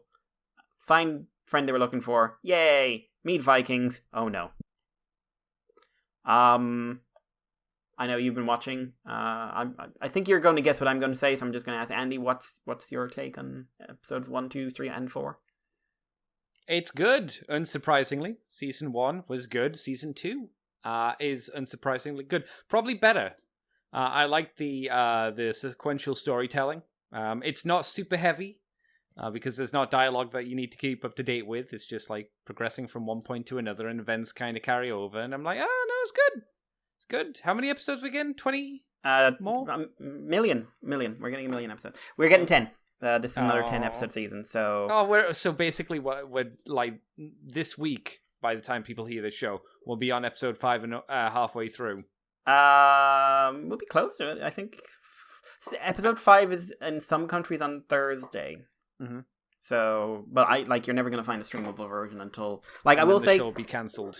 Yeah, we're all living in a bit of fear of that. Warner Brothers is having fun this week. But I will say, thank God, Channel 4 got simulcast. I was right? shocked. But like I told you, it's buried. You have to scroll down a long way on the main page to find it. It's like, what the fuck, man? It was a wee bit shocking, I'll be honest. But getting it at all is just it's good. Hell yeah. Was not expecting it. But yeah, so I think it's really fucking good. It is.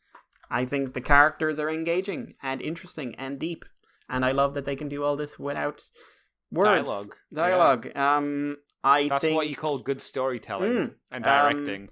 The visuals are stunning. The narratives are simple and yet very complicated. The plot progression really good. Tension building really good. That bit in the ocean where he just dives into the ocean and he's just big open ocean. And you're just waiting for something to attack him. Yeah. I liked trying to figure out what he was thinking. Damn, this is a fucking big river. Yeah, it's just deep ass river. This river has nothing in it. Where are the fish? Where is everything? I like every when he time gets on Twitter, because I follow VTuber hashtags. So whenever I see a VTuber who obviously I have no idea who they're about, and they say, "I'm watching this really insert anime. It's so good." I'm like, "Yeah, but are you watching Primal?" And then I send a gif of Primal every time. I've done that 10 times or something so far. Just be get more people to watch Primal. Iron Mouse is just sitting there just leave me alone. Fucking suck a dick. Watch Primal instead. Yeah. Wow, what a great episode of a show. Yeah, but it's not Primal. It's not. It's not. It's not Primal. And that's not it's not Primal. It's no, it's not Primal. You should watch it. You should all be watching it. It's a phenomenal show. Hey, you ever want to see what a depressed Tyrannosaurus looks like? Yeah. You get a depressed Tyrannosaurus. You do. She is really depressed. Yes, and you told me episode 4 caused some controversies this week, which I wasn't surprised to see. But I did not empathize with the people who were are they monsters now? It's no. I found it really I'm going to say just because I'm going to spoil something here just because I want to. You want to talk about it? I do. I really do. So yeah, it's been great. We've had Like, second episode was basically a love triangle, and it's been called that by Gendy Tartakovsky of just like... it was obvious. Yeah, which is... Please stop trying to murder each other. No. NTR, the episode of yeah, NTR, the episode. Man. Yeah, we're like... Oh god, it's the worst one of those reality TV shows where, like, you know, they come on, they reveal, like, I'm sleeping with someone else, that other person's eating my new friends, you're trying to get in between me and him, you have to kill him to save me, it's an awkward thing. But they meet Vikings, Spear gets a sword, I'm not changing his name, and then what follows is a 10-minute straight massive fight scene between Vikings, a caveman, and a dinosaur. Yeah. And it's so well done and everything else. But at the end of it, Spear and Fang snap and murder the entire village. They were trying to escape. They were, which is... There's been a lot of discussion about it, and like a lot of people saying, like, some people like went so far as saying like they want the surviving Vikings to be the two new protagonists, and like the show switches to killing Spear and Fang. And I'm just like, no, like because like I find it really, really interesting because once I realized that all the injuries, even the ones that like Fang gets dropped to her knee at one point, and like even that doesn't slow her down. Once I realized none of these are fatal, I realized, why am I still feeling tension? And I realized, oh, they're both getting very angry. Mm-hmm. Yeah, they're getting very, very angry, and basically they both hit just a breaking point, and then it switches to a mirror of the first episode, which I loved. Yeah, it's good. It was a great idea. Yeah, like what? Because, like, this whole time, we've seen them fighting to stay alive and killing things to stay alive, but everything trying to kill them wasn't... They were trying to eat, or trying to do their own shit. So, from their perspective, these two are, like, fucking mass murderers. But the Vikings were really interesting because they were portrayed really sympathetically in the second half. We got to see a Viking dad and his son, voiced by Fred Tatasciore, so the Hulk. That makes sense. We're going to see Spear versus the Hulk. And, you know, we got them, their reaction to this and coming home to all this. And it was really good, sympathetic writing. And then a lot of people started saying, like, oh, well, Spear's a monster then. And I was just thinking, like, when we see these two really well-done, sympathetic Vikings, they're coming in a boat full of people they've kidnapped.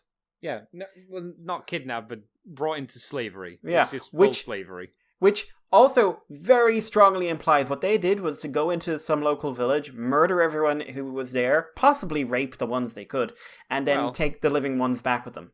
Assuming they are 100, if they're going off the 100%, they are full-on Vikings, because we've no idea how fancy... Yeah, because they're riding cave bears as well.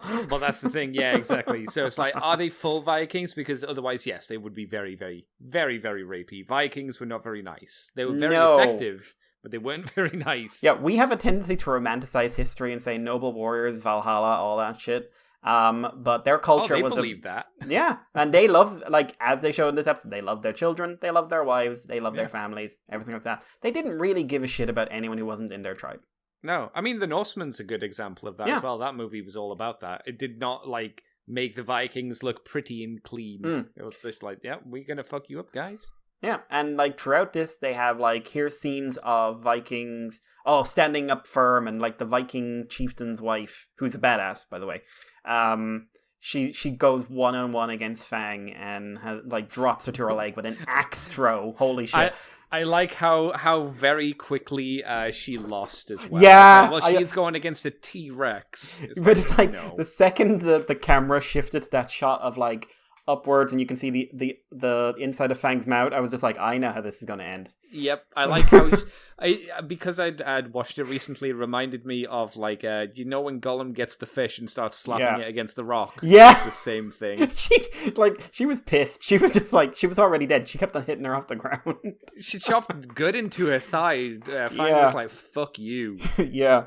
But, like, these are, you know, we see the slaves and we see how the slaves react to the Vikings and they're terrified of them. Oh, yeah. And we see... Here's the thing. We don't know if there's a good reason for them to, like, I hate to say it, maybe the culture that they come from, they're actually very aggressive than the Vikings. Yeah, absolutely. To ensure that the culture... But I don't think that will be the case. It could be, though. It could be. That could be an interesting twist. The show has levels.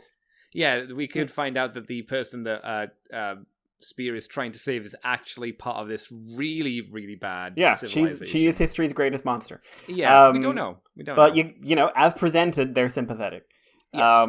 Which and like, oh my god, they're so terrified they just like all collapse on on their like in a bow when like they're prostrating before a god.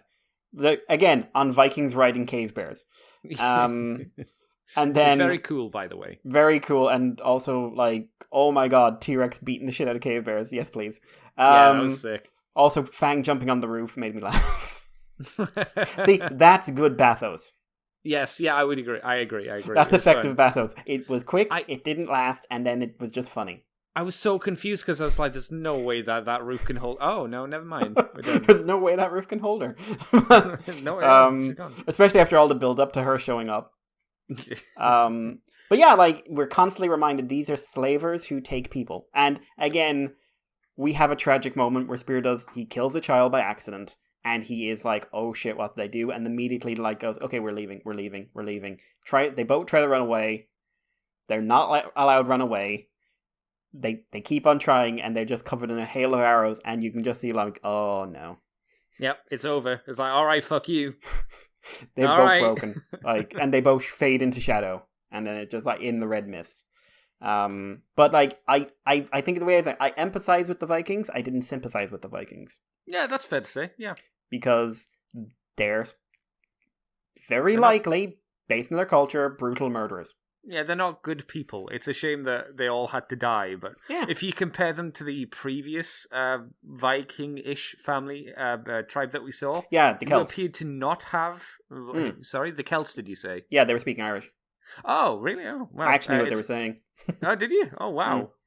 Fucking nerd. Yeah. Compared to the Celts, then it didn't seem that they had any slaves or anything like that, and they were not aggressive directly towards Spear and Fang, even after a few deaths. Even after another T-Rex tried to eat did eat quite a few of them. Yeah, they were still kind of not like, they did not just like, I'm sure if they started pelting like arrows into Fang, she would have been like, okay, no, fuck you guys as well, but they didn't. And then the two walked away, and the village survived. So it's like, okay. I really like that, because from their perspective, they see, like, okay, T-Rex killing people. Other T-Rexes doing what? And also, man talking to T-Rex, so they must have been very confused by the end of it. Very. Very good episode. It was surprising, because that was not only the NTR episode, but it also had that cool kind of, they both meet back up with their own species. Yeah, which is kind of interesting. For the first time since we've known them, they've been given another option. Yeah. And they still both ultimately, like, they couldn't, they either, I think Fang could have lived a lot well enough, but she wouldn't have, like, it was too much of a choice. Yeah, and by the end of the episode, it's one of those things where it's like, well, I've done too much damage to your village, said Spear, and goes, we gotta go, we can't stay here. As he's leaving, your man literally says, you have a place with us. When he stops him and put his hand on his shoulder, he just says, you have a place with us. Oh, really? Oh, wow. And, like, he was trying to convince him he was, like, properly, like, literally trying to convince him to stay, no interpretation. It's kind of sad that there weren't subtitles there, because it's really annoying that it's like you could understand what they were saying, and I'm like, duh. Yeah. We speak English, nothing else. Irish actor as well. Also, the one who played the Viking chieftain wife, she was Swedish. And she didn't say too much. She screamed and died, but no, that's cool. she said one line in Swedish, I think. Oh, that's true. Okay. She told her son, "Go get yourself killed." And he definitely did. No.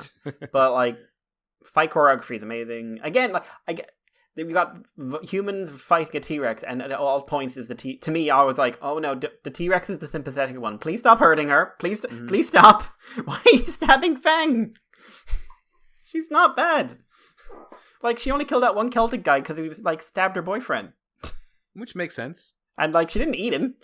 No. She bit him in half, but the other guy ate him. Yeah.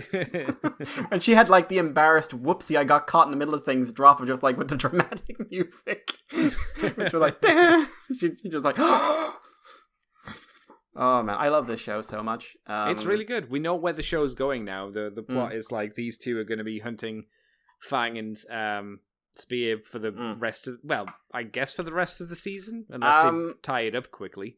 Well, I don't know. Like, I know... Yeah, I know, right? They released a promo for episode 5, which was, Gendy Tartakovsky won't let us show you what this is, so here's some sounds, and it was just screaming. Oh, okay. Which they've never done before. Huh. Because every other episode they have like a 30-second clip. Right. Why would you watch them? I just know they do them. Okay, that's fine. Don't you judge me. I have seen the trailer for season 2, and that definitely has stuff that we haven't seen yet. So, but because it's a well-crafted, well-made trailer, I have no idea what it means for plot or anything like that. So we should get episode 5 like what, Friday? Friday morning for us, yeah. Okay. Friday evening, and get to watch it for. Actually, I was gonna watch it for dinner, but I can't because I need to pay too much attention to the screen. Yeah, you can. This is, again, it's a show that says stop looking at your phone and pay attention. Now, for me, stop eating your food, but I understand your meaning. So yeah, it's a very, very, very, very, very, very, very, very good show. Yeah, I like it. I like it a lot. Yeah. Anyway, that's me. Wow. Anything from you? Wow, Mikey, you ate up a little bit of time there, didn't you? Yeah, I had about 2 months worth. You talked for about an hour, I think. Fuck you. You left halfway through. I only left for a few minutes. I should have left Lies. earlier. So. Lies. I've been talking to myself this whole time. Anytime you don't hear him, he's not here. If only. So what have I been up to this week? We got the podcast up, obviously. I got recording done for finally for season 2 of the Stargate Patreon show. I just need to edit that and then plop it up. And there will be another Patreon show for this month, obviously, because that would have been from the previous month. Mikey sent me 3 podcasts I need to edit through and put up. And I'll need to get those descriptions off you at some point just so I can slap them on and know what they're about so I can do things for them. What else have I been up to? Well, while I was gone, I was playing Ghost of Tsushima while my PC was broken. That is an okay game. I don't love it, but it's okay. I don't think the story is very good. Have you played Ghost of Tsushima, Mikey? No, that's the one that's kind of like the hey, we're doing Bloodborne with Samurai, isn't it? It's not Bloodborne at all. It's marketed as Bloodborne, isn't it? Or am I thinking of something else? You might be thinking of Neo. No. It's Ghost of Tsushima, because anytime I've seen it being played, it's nothing like Bloodborne. Is there a bit where you fight a big white snake? No, that's Sekiro. Sekiro, that's what I'm thinking of. Yeah, I've played that, but no, it's not Sekiro. Yeah. Ghost of Tsushima is best described, I guess, as like samurai version of your one where you're the lady and you shoot the giant robot dinosaurs. Oh yeah, Horizon Zero. Yeah. It's that style of game. It's a big open world where you go from place to place, and there's a loose story thread connecting you all together to kind of push you forward. The story thread is Tsushima is invaded by the Mongols, which I think is a historical event, and you are a samurai who's killed on the beach right at the start of the invasion, and you go, yo, that wasn't very pog, and you go around trying to retake your island from the filthy Mongolians, as they say on South Park. The story, like I say, is not, I don't think, very interesting, as it's just mainly your main character learning that maybe fighting the way of the samurai is not going to be the most effective guerrilla strategy to fight this overwhelming force, and maybe being a little bit dishonorable's the way forward, while your uncle's like, no, honor, fuck you, that's it. I haven't finished it just yet, but I'm on to Act 3, so I've pretty much got through most of it, and like I say, the story is not, it's not really there. It's not, it didn't hook me.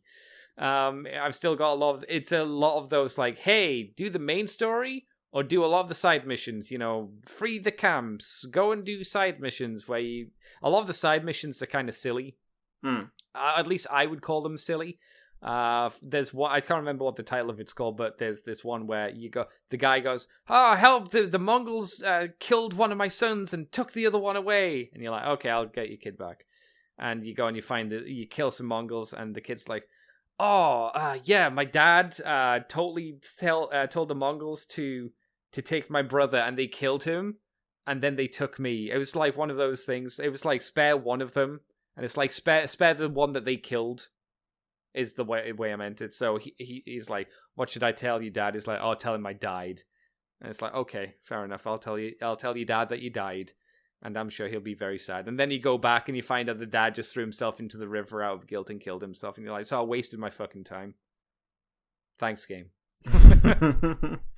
No one was happy by the end of that story. The kid ran away and is going to do something now. And the dad's dead and the brother's dead. There's quite a few stories like that. It's like, oh, go and do this thing for me. You're like, okay, I'll go do this thing. Oh, you killed yourself. Fuck you. You killed yourself. Or something's killed you. Or it's a sad ending anyway. It's like, oh, for fuck's sake. I'm sure it's meant to be dramatic and emotional, but as a player, I just get annoyed. Like, can you imagine, Mikey? I want you to go out and do something for me. You come back and I've killed myself. And you're like, but I just did this thing for you. Why would you make me do this? And then Ghost Me just goes, sorry, bro, I'm dead now. Yo. Sorry, bro. Sorry, bro. Bro, dead, bro. There's a lot of like jumping puzzles and stuff like that to get to shrines, and then follow the foxes to get to fox shrines. I like the theme and the feel of it because it's all set in like Japan and stuff. And the combat's fine. I wouldn't say the combat's great. The combat became much better when I stopped trying to be an honorable samurai and just went, no, fuck them. Fuck them. Because so like early on, it's one of those games I was playing on hard. Early on, it's 2 hits and you die. And you've got your deflect and everything like that. And until you get later on into the game, you can't block everything. By the end game, you can pretty much deflect everything with your sword. It's one of those games that gets easier as it goes on, rather than, it starts off easy and lets you go into it and gets harder as it goes. I always prefer it when it starts off easy and gets harder, rather than the other way around, where it's really rough to start off with. It's fine. I don't hate it. Visually, it's very pretty. But in terms of the story, it's just not really hooked me. It's kind of what me and my buddy Chris have always said. Like, imagine they did a Assassin's Creed, but in Japan, and it would kind of be like this, but without the awful nonsense story of you've stuck in a machine living you through your ancestors' memory nonsense. As Assassin's Creed was all about. I played one Assassin's Creed and I was like, never again. I've got the Viking one off Plus. I'll probably try it. I don't know if I'll like it, but I'll try it. It's an open world game, so, I've never done an Assassin's Creed in my entire life. I mean, you have. You've done Horizon Zero Dawn. Big open world. Go around, do small missions. The big difference will be you don't fight giant robot dinosaurs. The combat will be, obviously, it'll feel different, but same premise will still be the same. So Ghost of Tsushima, not as good as everybody said it was, I don't think, but it's fun enough. I'd prefer to get Spider-Man, Spooderman. I just don't want to pay full Steam price for it. Because I will get it, I just don't want to get it for... How much is it going for? $49.99, but that's with all the DLC, and it's in quotations remastered. Is this main game or Miles Morales game? It's the main game. Oh, that's not a bad price for the whole King Caboodle. No, I assume it's the PS5 port, so it'll be the newest, fanciest graphics, but I don't really want to pay full price when it's... Technically, it's been out for a long time, right? Technically. Yeah. If it included the Miles stuff, that would be neat, but it does include the 5 extra missions for the Black Cat or whatever that was. Yeah. I haven't played them, actually. No. Like I say, I'll get it. I just don't want to get it for full price because it's one of those games that I've watched and I know the story, but I've only watched it through once and it's like, oh, well, I'll do it again. It'll be fun. It's a very good game from what people said. I think you said that too, didn't you? It's pretty good. It's pretty good. And I don't obviously just mean the story, which we both really liked. I mean the actual the game. Yeah, no, it's really good. It's a really I think the last Spider-Man game I played was the first The Amazing... Yeah, it was. It was the first The Amazing Spider-Man. Which was fine. Last one I played was like Ultimate Spider-Man. Oh, the one with Venom. Yeah, just going back. Oh my god! You have to keep eating people. I remember that distinctly. I remember selling them to people because I worked at Game around that time. Oh my god! Apart from that, I got in a box that had in Kickback, Wild Rider, and Dragstrip, which I briefly talked about. I don't think I need to cover them again because I think I said everything I had to then. I'm gonna say that's it. I can't think of anything else. Just watching Primal at the moment. Yeah, I'm going to wrap it up there because I literally can't think of anything else. My brain's dead. Just streaming and all that kind of jazz. So, Mikey, Where can people find you on the internet if you want them to, so they can talk to you about how you're wrong about oil prices? And Primal is apparently terrible. I occasionally look for that. I can't find it. No one says it. Literally no one says it. I did find one podcast where someone said everyone got fridged, and I was very confused. What? Said like the only girlfriend there is Saber. Sorry, not Saber. Is Mira. Tooth. Oh well, Mira Fang. too. Right. Fang. But like Fang, yeah, she ain't getting fridged. You put her in the fridge, she's going to eat the fridge. Mira could get fridged. I don't think she will. No, it couldn't happen anytime soon. Suppose you could say his wife, maybe.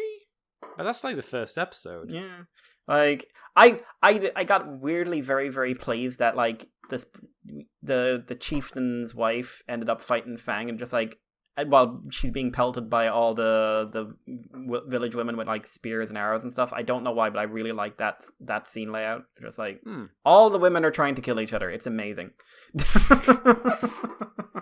It's a cat fight. Is that what you're saying? Yeah, I don't think. Yeah, the most violent cat fight ever. How do we make that sexy then, Andy? Instead of blood, it's blood. It's a bloodbath. And they're just rolling in blood, and it's like, go ladies. Yeah, that'll work with like like I can't wait to see like Fang try to do the whole like sexy slap fight moment. Just with her little hands. With her little hands. But yeah, Irish Paleo, and if you want to send us any feedback or emails or anything like that, moonbase2@gmail.com, and Twitter, Facebook, Libsyn, and everywhere else. What about you, Andy? You can find me on Twitter and Twitch and YouTube as Decayed Andy, as in a decaying corpse, not as in a decade. You can find me on... that's it. That's all you can find me. But you can find the Moonbase 2 podcast on Facebook, iTunes, Libsyn, YouTube as Moonbase 2 Transformers Podcast. We're on the ccbunker.weebly.com. We're on the CC... we've done ccbunker.weebly.com. We're also on patreon.com/moonbase2. And if you do $2 each month, you get the extended version from the Files of Teletron 2, or whatever it is at the moment, which is Mikey talking about comics. If you want to talk to Mikey about IDW comics, contact him on the previous addresses.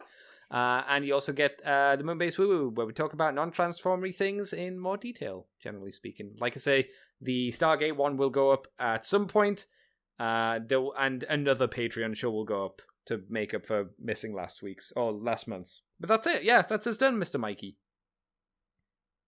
Thanks for coming by, buddy. Thank you for, paying attention, Andy. Not leaving. I try in not the middle to go of to things. I really appreciate that. For an hour! An hour of talking! It's been 2 months! I couldn't remember what was important. Oh my god. Until next time, everybody, thank you very much for coming on by. And me and Mikey will see you next time. Bye-bye, nerds. Meow.